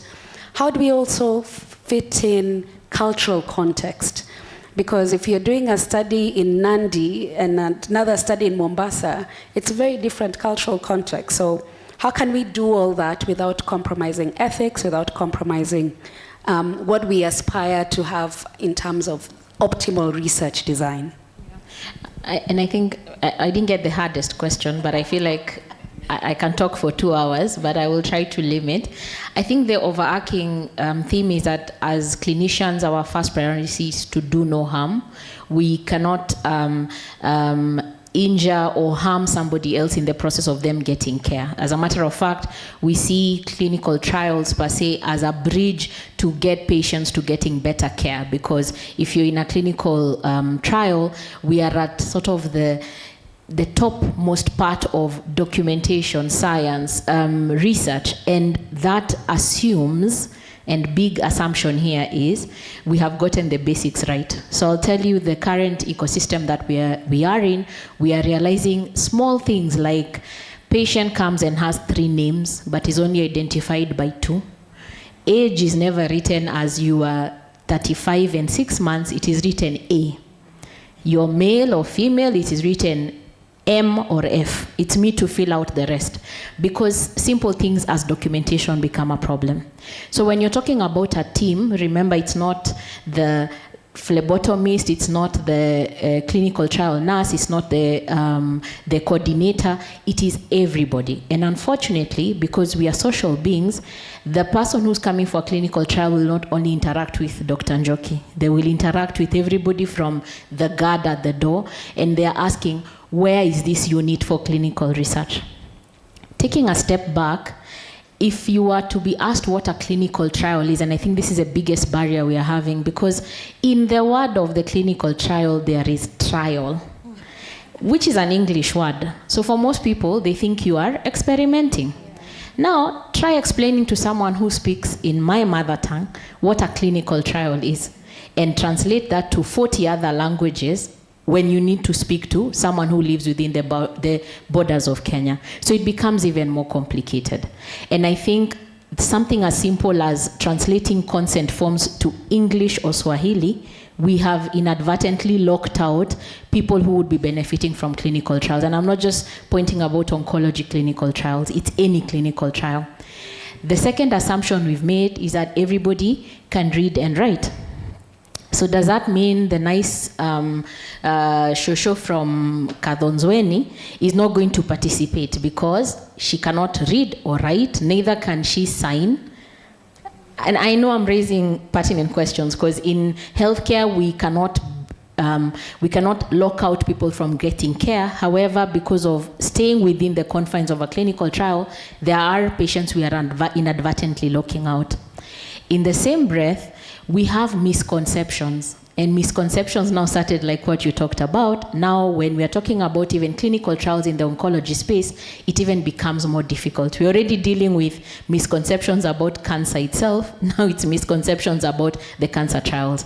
And we've had a few clinical trials between KNH, Aga Khan, ICI, where we even had clinical trials where we struggled recruiting patients. Not that we don't have patients, but we struggled because of issues around language. In the same breath, culture. For example, maybe before I became a doctor 20 years ago, maybe there were not a lot of female doctors. Now, put into that an old gentleman has come and the doctor who is talking to them about prostate cancer is a female. And some of the things on that consent form that I need to tell you is things to do with erectile dysfunction. You can see where we are going. And this is not just about medicine, it's about even explaining about the clinical trial. Then I have a 42-page consent form that I need to ensure that I go through all the side effects and the patient understands. One of the things we struggle a lot is we are making a lot of other assumptions which are not supposed to happen within the clinical trial space. But it's, if I give you a consent form, I assume you read, and if you ask me 2 questions about it, I will write at the bottom, what are the questions we discussed during the consent process. In the same breath, it's not just about the patient or the client in the clinical trial, it's about the family. It's about who is bringing the patient. For example, we currently are running a clinical trial for breast cancer patients, and I'll tell you, most of the discussion has not even been from the patients themselves. It's about the support groups they have. It's about the family that thinks if we do a biopsy, the cancer will spread. It's about all the bloods we are drawing, where are you taking my biopsy to? And all that, these are now the ecosystem we are working in. At the same time, what are their expectations? So as a clinician, my expectation is that I will do everything to make sure I meet the criteria and I stick by the lines. I cross out all the T's, I dot all the I's. If it says I infuse a therapeutic agent for 15 minutes, I will be on the clock. I'm to draw blood at 20 minutes, 45 minutes, I will make sure I do everything by that. But what is the expectation of the patient? For most of them, it's I want to get better. And that's the bottom line. So even if they're struggling through a lot of the side effects, some of them may not report them. Even if I give them a tablet and they have to tick, how have you felt for the last 5 days? How bad was it? So there's a lot, I think, of underreporting because people do not want to be locked out of the clinical trial, which then feeds into tokenism.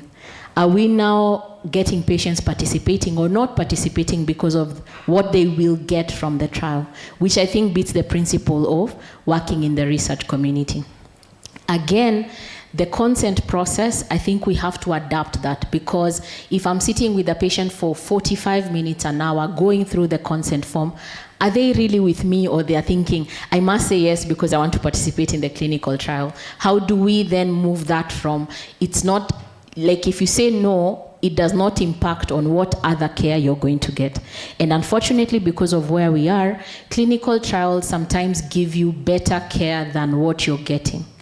So are we motivating our patients to participate more in clinical trials, which is again unethical, because I do not want you to think it's a reward system, but at the same time, are we giving patients all the information? And unfortunately for some of the patients, because if I was to explain now, if we're having a problem with what trial is, now imagine I'm telling you that your heart may have some electrical problems, and this nice Joshua is just like, I just want medicine, make me better, because that's actually the goal of getting care. So keeping the rigor of clinical trials, at the same time staying within ethics, but managing all these other things becomes a very, tightrope that you're trying to walk, and ensuring that patients, you're not locking out patients, at the same time you're not, motivating or trying to incentivize patients to participate in the clinical trials. Thank you. Thank you very much, Dr. Njoki. A question for the audience to reflect on. Is it wrong for someone to be motivated to participate in a study because they'll be compensated? hold that thought until the Q&A session, and then we can see. But thank you. You've raised really good points. And I remember there was a clinical trial where I was engaged because we wanted to understand the clinical trial experience for the participants, because the clinical trial involved very invasive sampling procedures. It was an early phase, or what we sometimes call experimental clinical trial. And there was such difficulty with the word experimental. Another question for the audience, which we'll ask you at the end, please translate experimental in your mother tongue. And we had to really come up with language that, was accommodating. So we are not trying to tell you that you're guinea pigs, or we don't want you to have that perception. But we also want to tell you that this is where we try and figure out, is our hypothesis going to work? And another interesting aspect also that came up in that clinical trial, participants were being recruited, I think it was age 18 to 45. And because we were recruiting adults, we thought, this is good, we'll be fine. And then we had a number of clinical trial participants between 18 and 25 who were still living with their parents or caregivers, who came, they qualified for the trial. We were doing it in Rwanda and South Africa. They qualified for the trial, signed up. They go back home and tell their parent, I've signed up for this. And the parent comes kicking and screaming to the research site, like, what have you recruited my child into? So also recognizing community values, recognizing that not only is the trial participant does not exist in a vacuum, they exist within a community, they exist within a family, and there's also a social impact around their decision to actually participate in a clinical trial. So thank you so much, Dr. Njoki, and you said it's the hardest question, but let's see how Prof takes on his. He gave me a really harsh advisory at the beginning that if I give him a hard question. Anyway, it's about closing the feedback loop. So participants often don't hear back from research teams after a clinical trial or research has ended, and that they were actually involved in. Why is this so hard to fix? And what kind of practical solutions can we learn from or actually implement to close the loop in a meaningful way? And I think this is also something that Pastor talked about. Thank you very much. So when we met, I told you that this question is so tough for me. When you ask me, I'll say pass and hand it over to you to answer. But having said that, I think this is something that we need to address as researchers. We do clinical trials, enroll participants, and then at the end of it, they never hear about the outcome of that study. Very common. I think first, I want us to understand that communicating the research outputs or results to the participant is an ethical issue that the sponsor and the study team must be aware of, but it is their role to communicate these results to the study participants. That is one thing that we need to be aware of. Having said that, this doesn't happen for a number of reasons. Number one, there is a regulatory requirement that when you are carrying a study, either as a sponsor or a study team, this is by the ethics, like institutional ethical review, like University of Nairobi, Pharmacy Poison Board, that you need to communicate back to the patient and the result. That's a requirement. The biggest problem is enforcement. Usually, this is left to the sponsor or the study team on their own. There is low requirement for them to actually do that. And for that reason, most sponsors never actually do that. So that is a gap that we need to look at as we think about improving clinical trials in our sector. I was looking at, there have actually ranked countries in the whole world, how different countries enforce this requirement. European Union countries, they actually have a requirement that for them to approve your protocol, there is a section saying that you must submit a synthesized document written in a layman to the study participant at the end of the study within 12 months. It's a requirement, yeah? And it is enforced. I was looking at countries in Africa, although this is a requirement, but the enforcement is graded as low, which means we don't actually enforce this. So that is number one. So because it's not enforceable, we're not required, our ethics and pharmacy enforcement don't enforce it, we always leave it and never do it. So that's one reason. The other reason is the duration that these studies take. So most clinical trials will go for 2 years, 3 years, and you can imagine a participant who gets into a study at the beginning, is in the study for 6 months, but then he has to wait for another 2 years to get the results. What would have happened? This particular participant would have moved to relocated, they would have changed their contact, and therefore even reaching them becomes a problem. That's number two. Number three, the way our trials are funded, they are funded within a duration. If a trial is 2 years, the funding is only for 2 years. There is never a budget to follow up these participants who are in the study. So that at the end of the study, all the people who are employed, they go their way and they leave the study participants. Yeah? This is the truth, right? You are laughing at so budgeting is never there for post-trial activities. So that's number three. I think those are the reasons that I can give for the moment. Yeah. Maybe I'll give the rest later on. Thank you. Okay. Any thoughts from the team on closing the feedback loop? I think for feedback might be easier for shorter interventional trials. It becomes difficult when you're following up for 10 years after. And then the definition of giving feedback. Who exactly are we giving feedback to?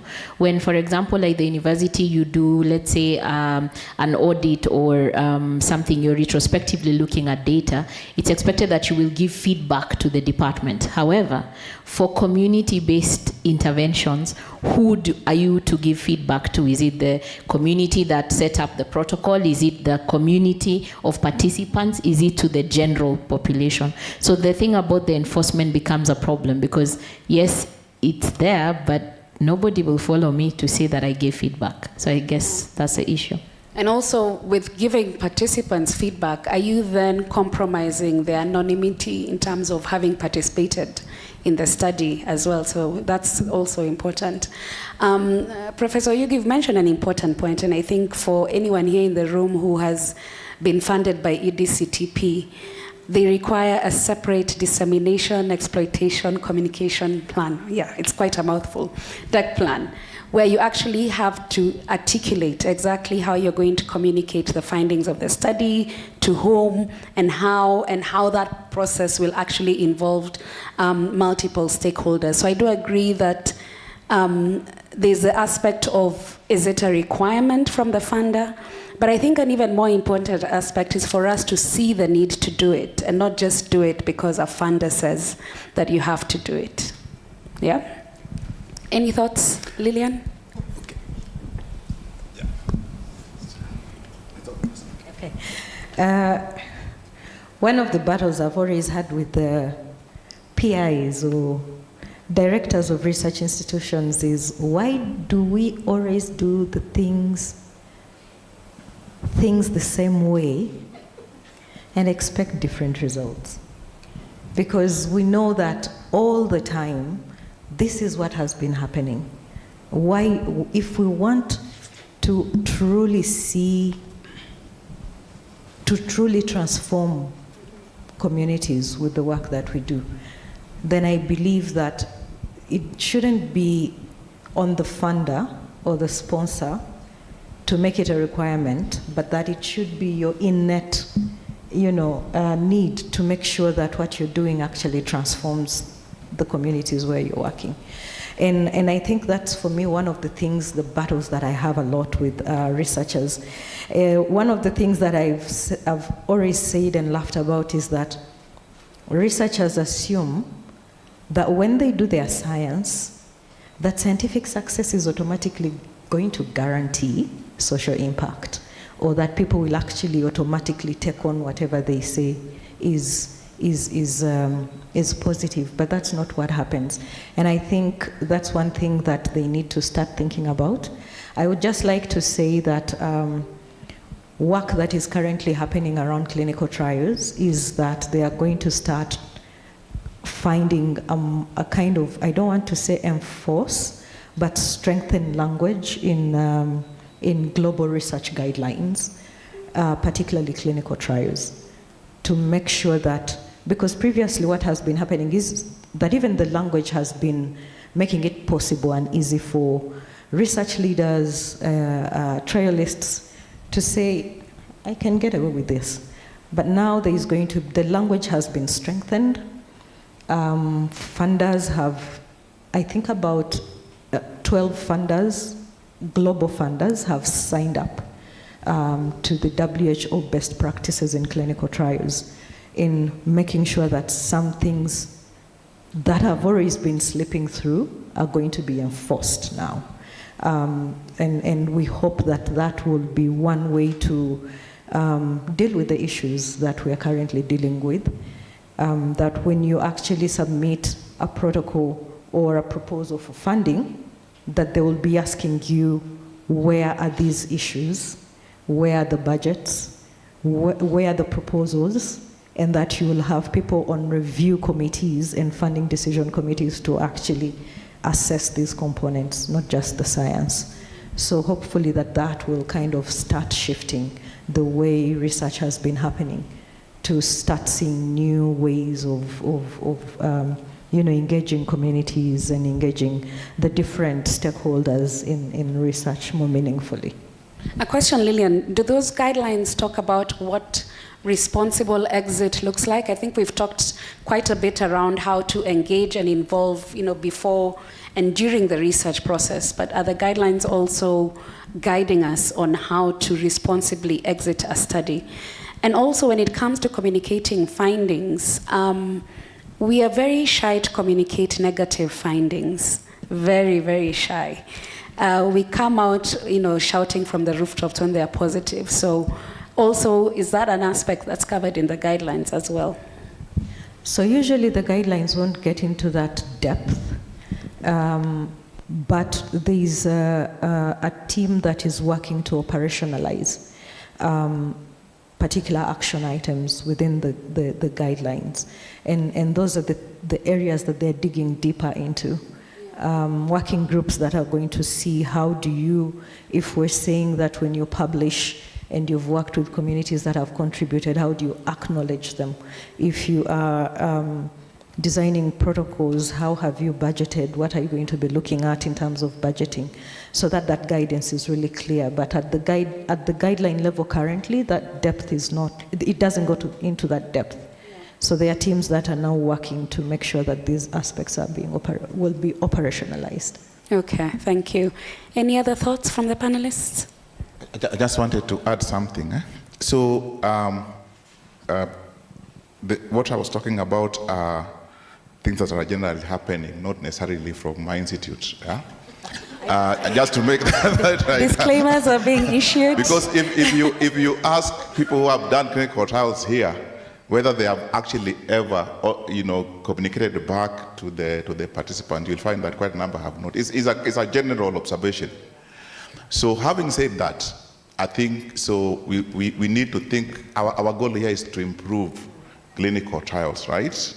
We know that European countries are already enforcing this through their regulatory authorities, right? Why can't we also ensure that our regulatory bodies, like ethics review committees, pharmacy and poisons board, embed this requirement as part of the protocol? So for them to approve your protocol, you must actually have a very clear plan on what will happen post-trial. You must also have a budget, that will take care of post-trial activities. So that is what, in this meeting, I think that's the message I was trying to pass, so that as we live here, if we go and sit in those task forces that are, tasked with shaping the regulatory issues with trials, then we need to communicate that to them so that we improve our clinical trials. Thank you very much. Just wanted to make a clarification. Okay. And finally, I have a visual aid for you to take home. For the involvement of community advisory boards, I've had it mentioned over and over that it's very critical. It is the backbone. I heard that word over and over. It's the backbone. I want you to just reflect a little bit back, and the way communities think and how communities react to issues. Look at the chair you are seated on. You are representing the community. You are the community. The person speaking is representing you amongst clinical research experts. Are you getting my point? The black chair in the middle of white chairs. Very important. And just listen. At the onset, at the beginning, Yvonne, this is just on a light note, almost overlooked this chair. Community involvement. Almost. But, I mean, on a light note. But are you saying that? Is it important to include the community in clinical research? The answer is yes. So let this black chair remind you always that community representation is very critical, very crucial, and you are the community because you are sitting on a black chair. Yeah. Thank you. Thank you so much. Before we let the panel go, do we have any question or comment from the audience? I think I see two hands up. There was one at this table, one on that side. Patricia has a question. Thank you for your inputs today. As you are discussing this really important topic, I had the thought in my mind, as we increase our post-trial activities, one of which will be to disseminate the outcomes of the trial, there is a potential challenge when we look at the impact of influencers on health delivery.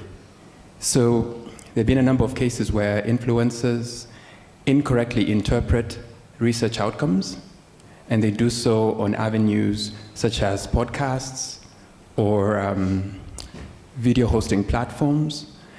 And they have such a huge impact on how the community perceives the work that everyone in this room is doing. What would be your guidance on what a community like this one can do to really, to be present in some of those platforms that are historically ignored in research dissemination? Very pertinent. The scientist leading the study has 500 followers. The influencer has 500,000 followers. Okay, let's hold that thought as we hear the other question, and then we can take them all at once.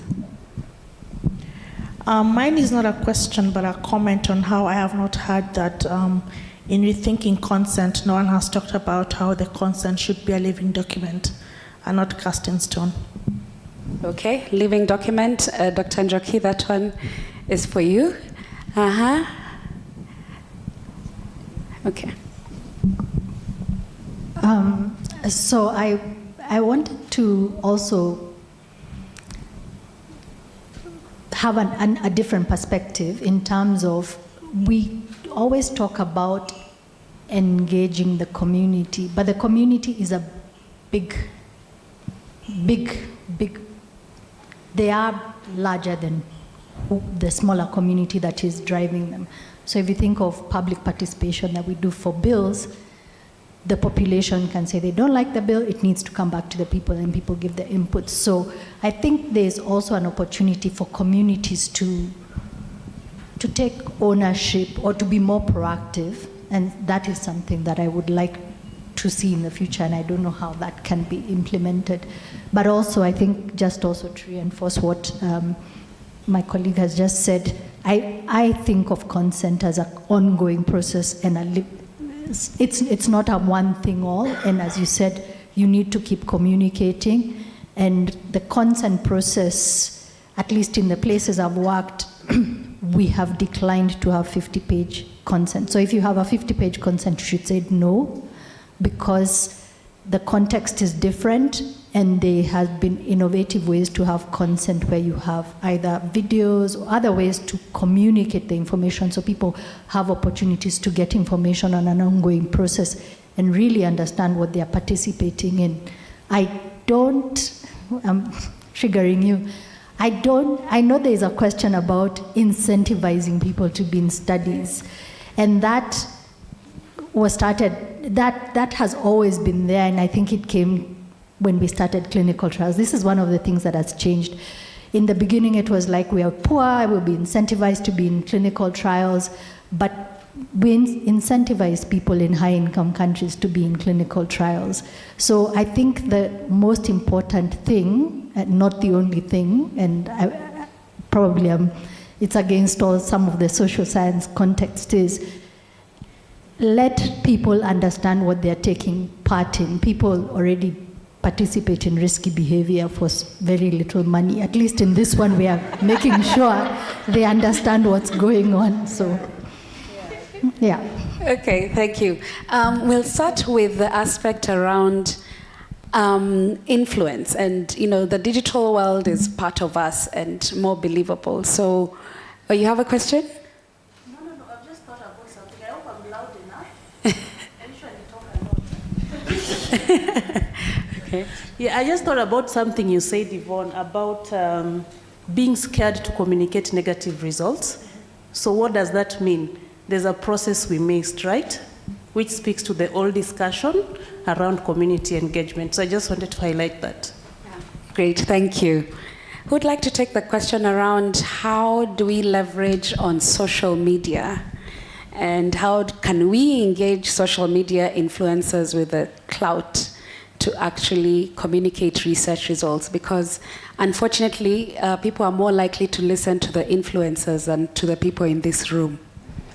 Can I maybe go before? I think, first of all, as a clinician, we have now realized the power of social media, and it's not just about, I think for me in the oncology space, it's about creating awareness, giving the correct information, and guiding patients or the general public on where they can get good care, and quote unquote good care, because that can also be argued about. However, we have a problem because anybody who has a ring light, a phone, and good internet can be an influencer. And it is so worrying when now the same influencers, it becomes two-edged, because without any regulation, the same person who has that following of 500,000 can wake up one day and say, HPV doesn't exist, please don't go for vaccination. And we know in our country where 9 women die every day for cancer of the cervix.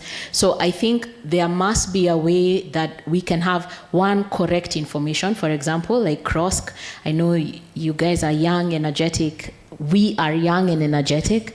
We can give correct information. For example, to demystify what's a clinical trial, where are clinical trials, who is doing clinical trials, what does that entail for you, so that the correct information is given out. And unfortunately, in the social media world, there is no avenue for telling somebody you have given the wrong information. As a matter of fact, all their 500,000 followers will find your page and you will be trolled for nothing. China maybe has made bigger steps where for you to disseminate medical information, you must have the relevant background to give any information according about medicine. We don't have that yet. So I think because we are a smaller community, we can do something proactive about it. That's like going to people who are giving correct information about healthcare, and they become our advocates rather than the other way around, waiting for them to pick up the information from wherever and then give the incorrect information. Yeah. Anyone else? I'm not going to give you solutions on what to do because it's a very tricky and dicey situation. You don't want to be fighting media battles with influencers. You will not win. At Science for Africa Foundation, what we have done is to also try and test the waters and step into the space of social media. We've set up a podcast called Echoes of Evidence, where it's relatively new, but we are now hosting scientists to provide credible information. But the way we've designed this is that we are making science relatable, that we're not talking about the hardcore science that people will just tune in and tune off, to try and kind of relate that to real life experiences that people, deal with every day. And we are encouraging scientists who have, information that they would like to talk about to kind of reach out, and we schedule and find a way to talk about these issues. But it's new, we are trying to test the waters. The issue is that if we are not in this space to provide the evidence, somebody else will do it for us. And so it's not about counteracting, but being able to share the information that is actually credible. Then when people listen, they are able to decide, okay, is it these people or is it these people? So that is how we are going about it. And we are hoping that with time, it will gain traction, and hopefully more people will begin to tune in to get credible information. Yeah. And I'd also like to encourage us not to fear to be guests on these podcasts that have a big reach, a big influence, because they already have that established audience, and it really helps when people from this room are actually communicating information that is credible. I'm being warned about time, but Pastor, okay.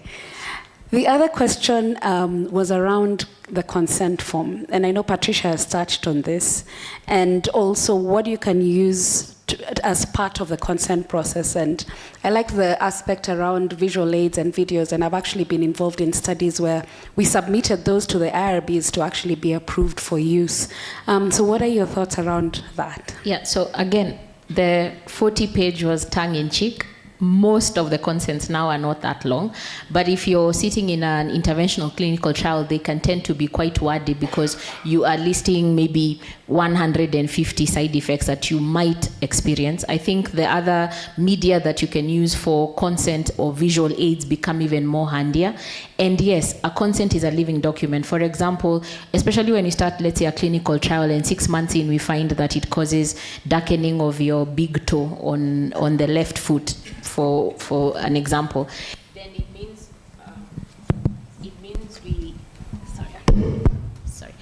It means we have to change, because there's a lot of rigorous effects into going to the which version are you on. So it is a living document, and it sometimes becomes one of the painstaking work of doing research where you have to reconsent another 50 patients. So it's an ongoing process. I deem it as a one-off thing. Yeah. Thank you.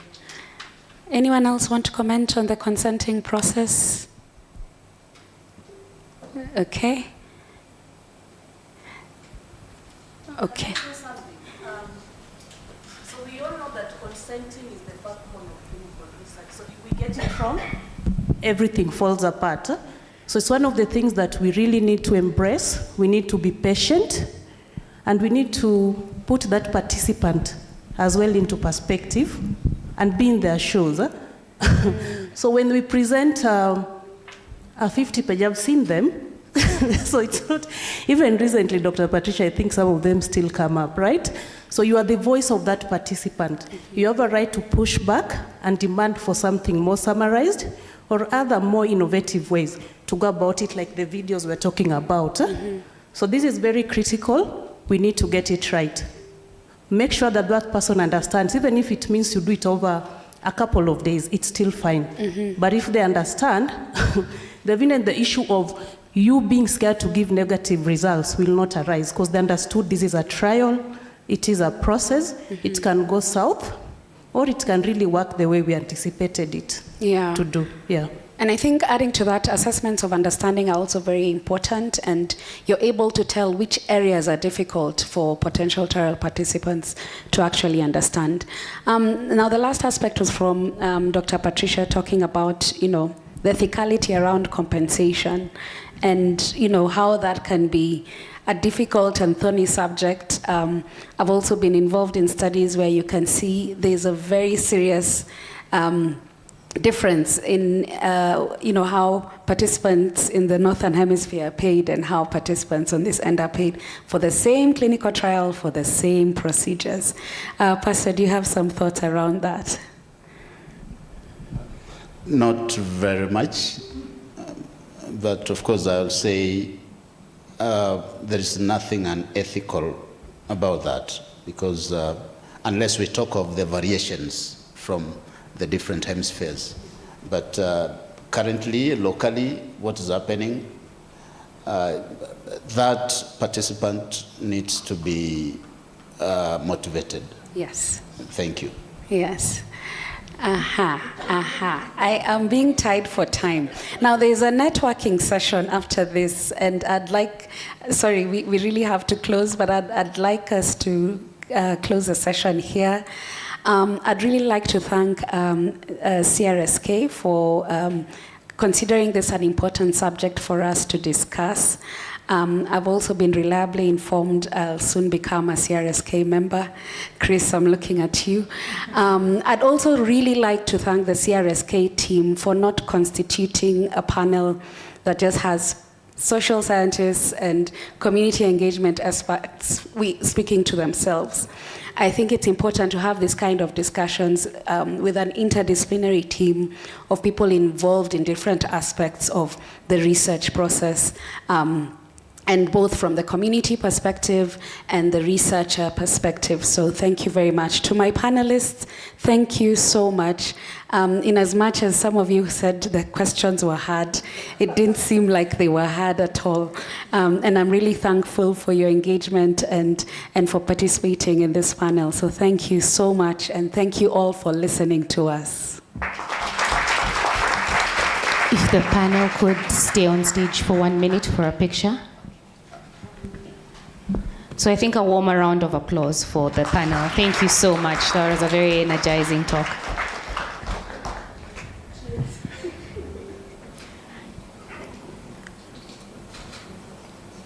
Thank you. So as we transition to the final presentation, allow me to just give one housekeeping request. You're going to have juice being served around the room. The request is if you can kindly hold. These glasses are intended to have a toast at the end, so that will be coming around shortly. So our final presentation and sponsor Spotlight features a partner whose mission sits at the heart of global health equity. So the Drug for Neglected Diseases Initiative is a not-for-profit medical research organization that discovers, develops, and delivers affordable, life-saving treatments for the world's most neglected populations. So representing them tonight is someone who needs no introduction, Dr. Bona Nyaoke, who embodies the principle that comes from consistent execution and relentless advocacy. A warm round of applause. Dr. Bona is a Harvard-trained global health leader and a clinical researcher, currently heading the Global Mycetoma Disease Program at the NDI. She managed the world's first randomized double-blind clinical trial on mycetoma in Sudan, no small feat, and is currently working on epidemiological and clinical studies on mycetoma in various countries. So a warm round of applause to Dr. Bona.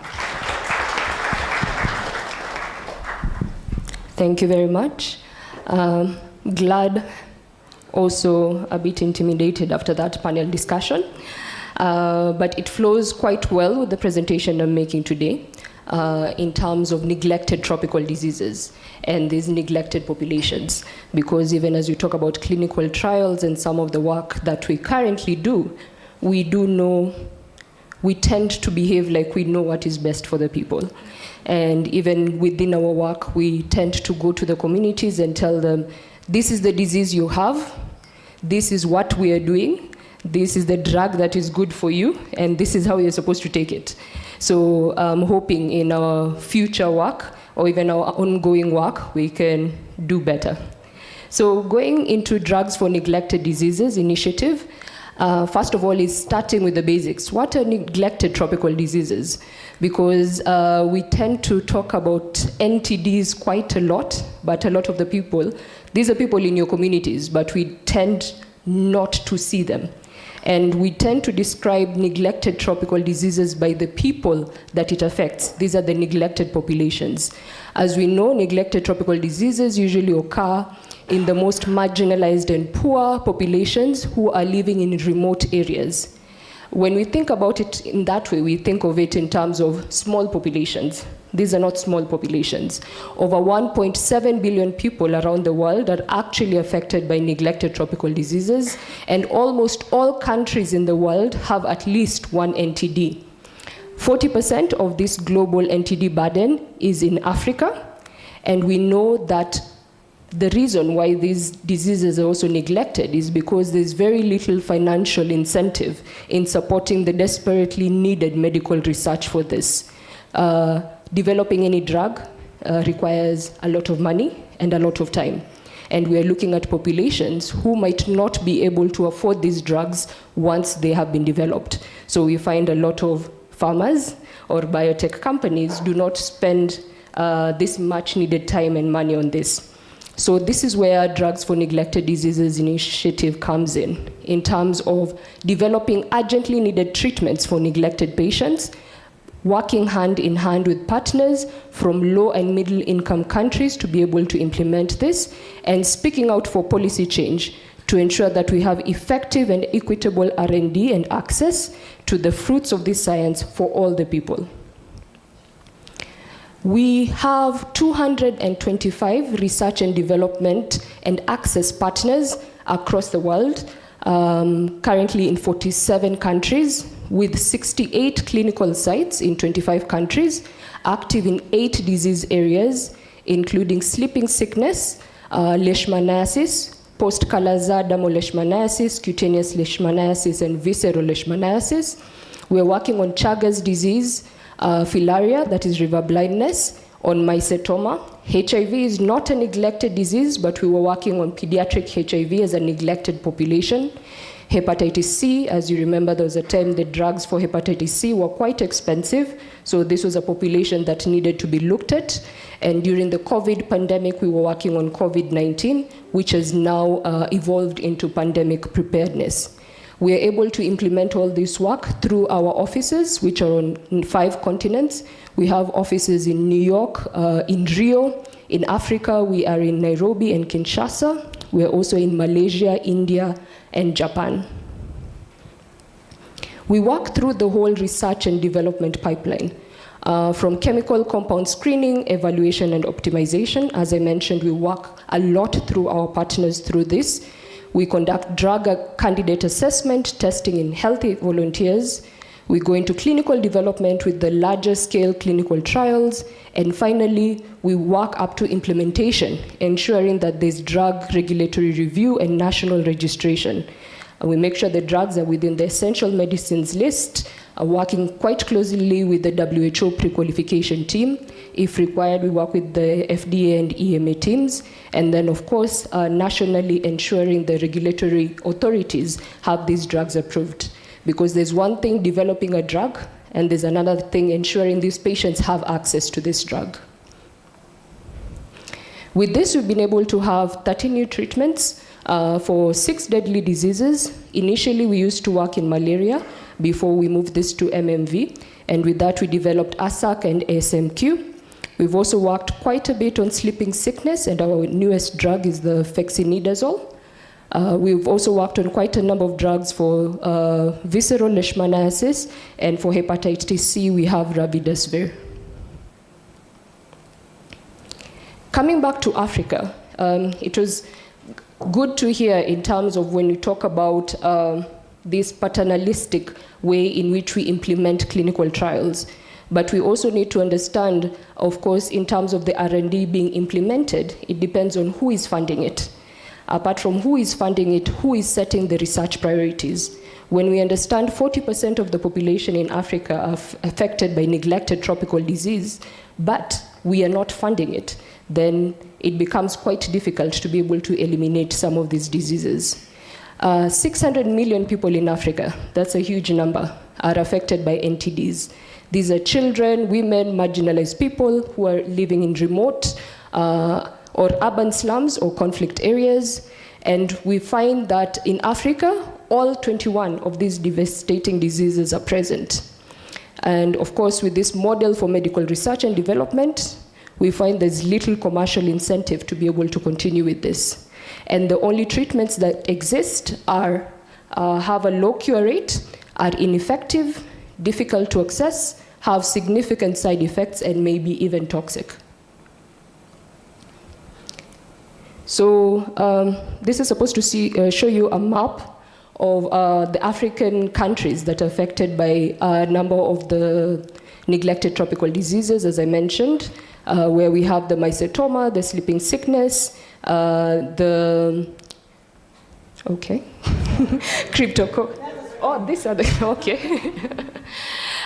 cutaneous leishmaniasis and river blindness.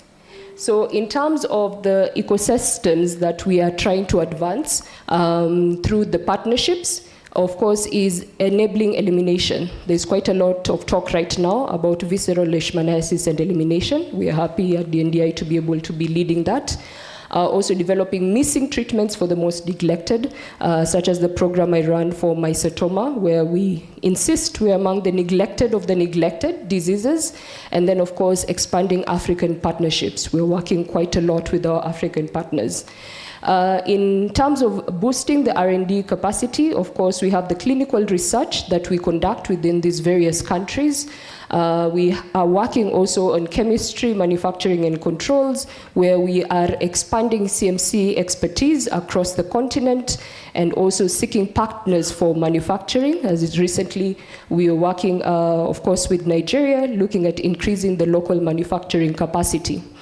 Regulatory ecosystem, as I mentioned, we are working with both international and national regulatory authorities to ensure from the time of regulatory approvals up to the time of registration of these drugs and access that it's a smoother process for everyone.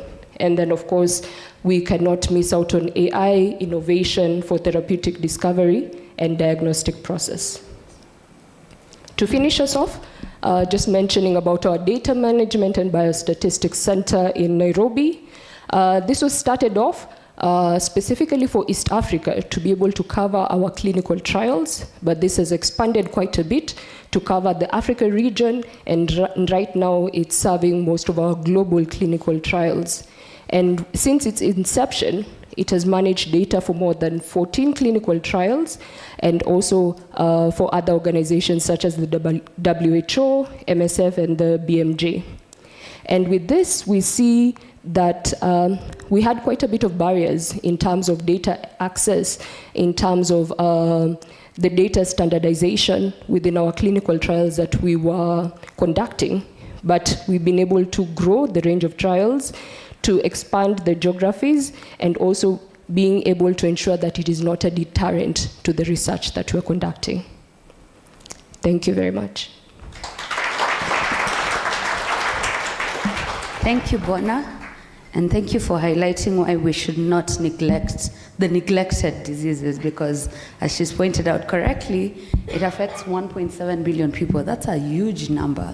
And so, you know, this of course has a direct impact on poverty, of the economies of different countries, and so we shouldn't neglect that.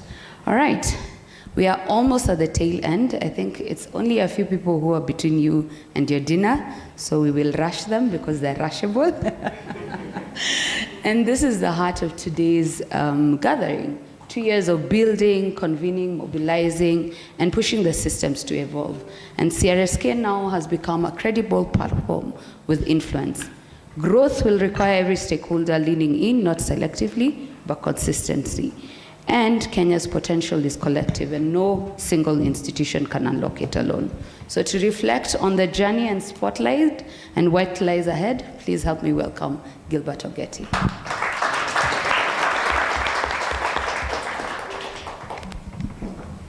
I've already been bullied. When people are feeling cold and hungry, the sensible thing to do is to try to be short. I'll try. I don't know if I have the pointer close by. Okay. Okay. Yesterday I was thinking, right? So I was curious. I went to clinicaltrials.gov and checked where are we in terms of the distribution of studies in Kenya. So the graph on your left excludes the completed studies. The first bar, not a surprise, 52% or 51% infectious diseases. Wow, not news. But look at the guy coming number 2. Who is that? Oncology. That surprised me. And if you add hematology, then you see that oncology is getting close to the top. Well, that is not by chance. It's because of concerted effort by the different stakeholders. And I want to call out some of the stakeholders who have been drivers here, like Roche and Wide. I saw you and the team. Your work is recognized, and you can see it is changing the data that we are looking at today. You can see, again, there's a big opportunity for other non-communicable diseases. So going to the right, I did not discuss with the panelists, but you could see that in the course of the discussions that we have had, we have tried to twist and turn some of the drivers of growth within our landscape, because one of the objectives of the society is to grow clinical research in Kenya. Those are the drivers. The only difference you can see, like number 2, I said community ownership, because if the community does not own the research, it's dead on arrival, okay? And many other things. The other thing that I can highlight is data, robust epidemiological and clinical data. I was privileged last week to attend a summit which was organized by one of the stakeholders called Korean Health. And in that summit, they launched a diabetes registry. It will make a big difference. Okay? So there are many things we can talk about the growth drivers, but what I want us to take home is that the effects of each of the growth drivers is additive. So in a small way, what you can influence as a stakeholder adds to, creating a more favorable environment for us to grow clinical trials in Kenya. Well, when we started 2 years ago, we had a canvas, and we wrote to say we have a phase 1, phase 2, phase 3.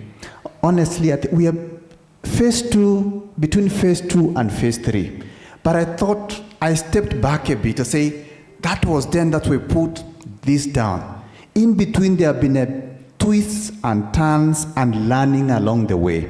So in summary, what I can say is that we have created a platform that allows us to have this conversation. That's why we are here today. We have active work streams which drive the objectives of the society. And we have a supportive interim steering committee led by Professor Jaoko. So this is what the work stream has been focusing on this year. We have 5 work streams that I want to call out a lot of the things you can see, right from mapping of the patient groups, running operations, scheduling and executing events, looking for opportunity for CPD accreditation for the webinars by the Continuing Education Committee. We were also invited to participate during the young pharmacist group who are part of the Pharmaceutical Society of Kenya to run a panel on clinical trials. regulatory and our involvement in the technical working group has already been mentioned. Again, as a reminder, that is the interim steering committee. Thank you so much. We are privileged to have you steering us. Well, what we have done this year, we collaborated with WHO to run a very successful webinar with over 200 attendees.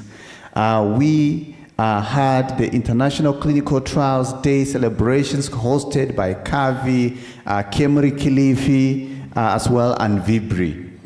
And I've mentioned about the event, the Young Pharmacist Group event, and today we are here to celebrate the 2 years. So it's been quite a journey, learning and co-creating.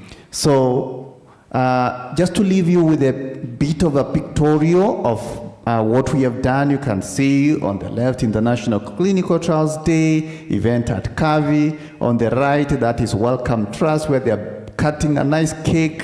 The person cutting used to be my mentor many years ago when, when I was a toddler in research. And that's on the left, that's still Kilifi. I think we did not add a picture for Vibri, but they also were involved. And on this pictorial, you can see that is the event organized by the Pharmaceutical Society of Kenya, and specifically the Young Pharmacists Group. So that is it. Looking to 2026, again, one thing that we have learned is that we need all hands on deck. We can't have, every stakeholder needs to be involved in this platform. This is not a platform owned by one particular group. All groups have a stake. We all have a legitimate interest in growing clinical trials in Kenya. So I'll leave you with that and invite my colleague, Chris.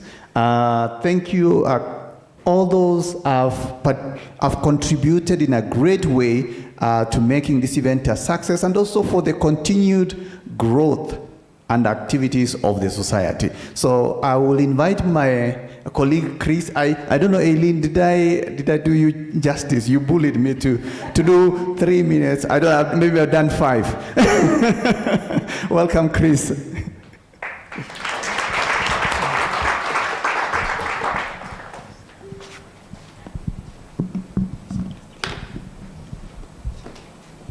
Good evening, everyone. I just want to thank Gilbert for those opening remarks.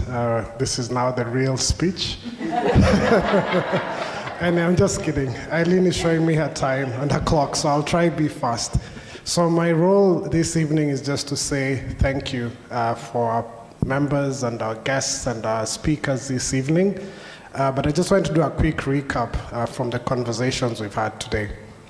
We've heard from Dr. Jawako as we open the session today is that we have, I think, an obligation to make sure we are able to generate evidence that informs a lot of the decisions for the care that goes out to our patients in Kenya. And as you were speaking, Dr. Jawako, one of the things which came to mind is the question always is, how do we get Kenya in the top percentile of countries that can do clinical trials rather quickly, ethically, and effectively? So just food for thought for us as we mingle this evening. And then ATS travel, thank you. We are keen and we'll learn more about how you can support our ecosystem. And from the fireside chat by Dr. Patricia and Auxilia, I think the call out for me is Kenya is important, but the competition is close. We heard about Rwanda starting a trial in 8.5 days in a breakout or pandemic type setting. So the question, if we can pull that off in such a crazy period, what can we do during peacetime, and how do we leverage these lessons during the routine work that we do? And then just to catch on what Dr. Patricia also said, mentorship is important. Let's continue mentoring each other. Let's keep this knowledge and expertise across different generations. And then from Oximio, I think what we had from you is opportunity for innovation. I like the conversation around direct-to-patient logistics, patient-centric logistics, as you said. So as we visit you in 2026, maybe we'll have an Oximio Day with CRSK. We'd love to see what you're capable of supporting us in our industry with. And then from the panelists, and I'm going to steal a few lines I got from my colleague Rueda on the table there. The question was around how do we define relevant research questions for our ecosystem? And I think the statement I really liked was that a research question cannot be irrelevant if you're part of the community. It's not us and them, we are part of the community. And then from Lillian, I think, who's always opened my mind and brains around community engagement. The question again was, as we deal with the research, then we should also make sure that we leverage the expertise of our communities to complement the science. Pastor Marube, I liked the statement that you said. How do we nurture our marriage between science and our community? How do we make sure that it's not tokenism? How do we make sure we feel the fingerprints of all our communities along the entire journey when it comes to clinical research? Dr. Njuriani, I think I like the question around language. How do we make sure we don't lock out the people who need to benefit the most from R&D?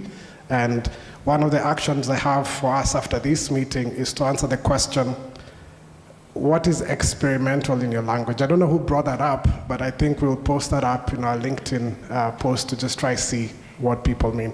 We were at CPHI a few weeks ago, and one of the scientists asked in the room, and he asked everyone in the room, what is Mpox in your language? Is this really a new disease, or do our forefathers, is it our forefathers or descendants? I can't remember. Ancestors, okay. Have they seen Mpox before? Is it that we just don't know what they called it in their language at that point? And what did they do about it? Prof. Yugi, I like the question around, can we enforce notifying our participants about the outcomes of the research we're doing? So a good question to build on in the future. And then the other take-home message from our panelist was, I guess we all need to learn how to use TikTok, Instagram, and everything else that's coming. How can we communicate more effectively, make sure the right information is getting out there? And finally, I'm on page 7 of 8, I think. Dr. Bona, as you mentioned, we know the burden of neglected diseases is still high in Africa. We bear the most brunt of it. And it's really encouraging to see that we can build capacity in Kenya, that whether it's a scientist, whether it's a data capacity to support the work that we do here, and then just shows that Kenya can definitely be a COE when it comes to many aspects of the clinical research ecosystem. And to Gilbert, I think the call to action is we need everyone in this room to be able to participate in driving our agenda forward and bringing Kenya to the top of the table when it comes to clinical trials. So we will be bugging all of you and really look forward to get your support. But as I wrap up, the statement I just want to say is thank you to our members. Thank you for helping us get to year 2. Every time you plan these events, there's always a worry, is it going to be 10 people? Is it 50 people? Will it be 200 people and we can't afford to feed everyone? So thank you very much for filling the room. And then to our funders, ATS Travel, thank you. Oximio and DNDI, just want to say a huge thank you for year 2 running. Now there's no backing out, we're in this forever. So we will be back next year. Thank you very much. And also like to thank Thermo Fisher for supporting us with this event. Did I miss anyone? No. We have a, oh, Ace, sorry, they're not, I don't see Ace in the room. Did I see Ace? Oh, sorry. Yeah. And for Ace also, year 2 for being consistent. So thank you very much. We'll make sure we are back next year again. And then to the CRSK team. Oh yes, a round of applause. And to the CRSK team that made this possible, I know you're many, I don't want to miss any name, so I'll just ask you to briefly stand up for 30 seconds and just thank you for what you've done for this event.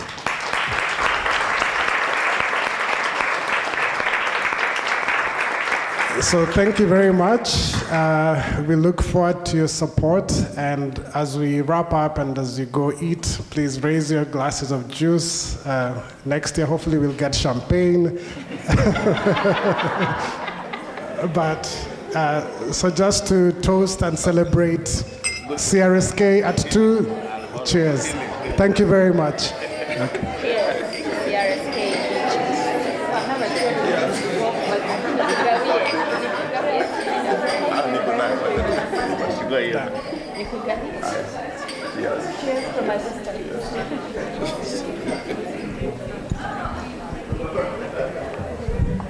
Thank you, Chris. Thank you, Gilbert, for being so bullyable.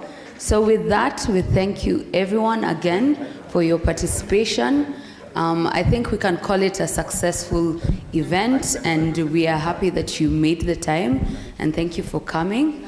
I believe we've had a good time being your hosts. Frida, is there anything you want to end with before we close? No, I think Chris has said more than enough. Thank you so much, everyone. And maybe what we wanted to just wrap up with, Aileen, is give the 4 core messages that anchor today. And one is that Kenya's clinical research isn't just strong, it's accelerating. So we know the world is paying attention and we need to keep raising the bar. Aileen? Yes. For me, I think what was the most important part of the evening, not the only one, but the most important, was on the community engagement questions. We got to learn quite a lot, and I believe that we have lessons and we have questions for ourselves as we go back home. If we don't keep the community to be the center, then I think we're failing the most important part of research. The message take home is that CRSK is a trusted platform. We welcome all conversations and we'll continue having more forums such as this. And just before Aileen wraps up, just one more message. If we could have a picture of all the panelists, all the presenters today on stage, just after this, and then the steering committee will also have a picture at the end. So Aileen will wrap us up. Thank you everyone for a lovely evening. It's been wonderful being your host. So from Dr. Frida and myself, thank you again for coming out. Thank you for all the questions, all the engaging discussions. Enjoy dinner. I believe now you can enjoy dinner. And please network. Please sit with someone you don't know. Get to know someone today. Again, thank you and good evening. Bye.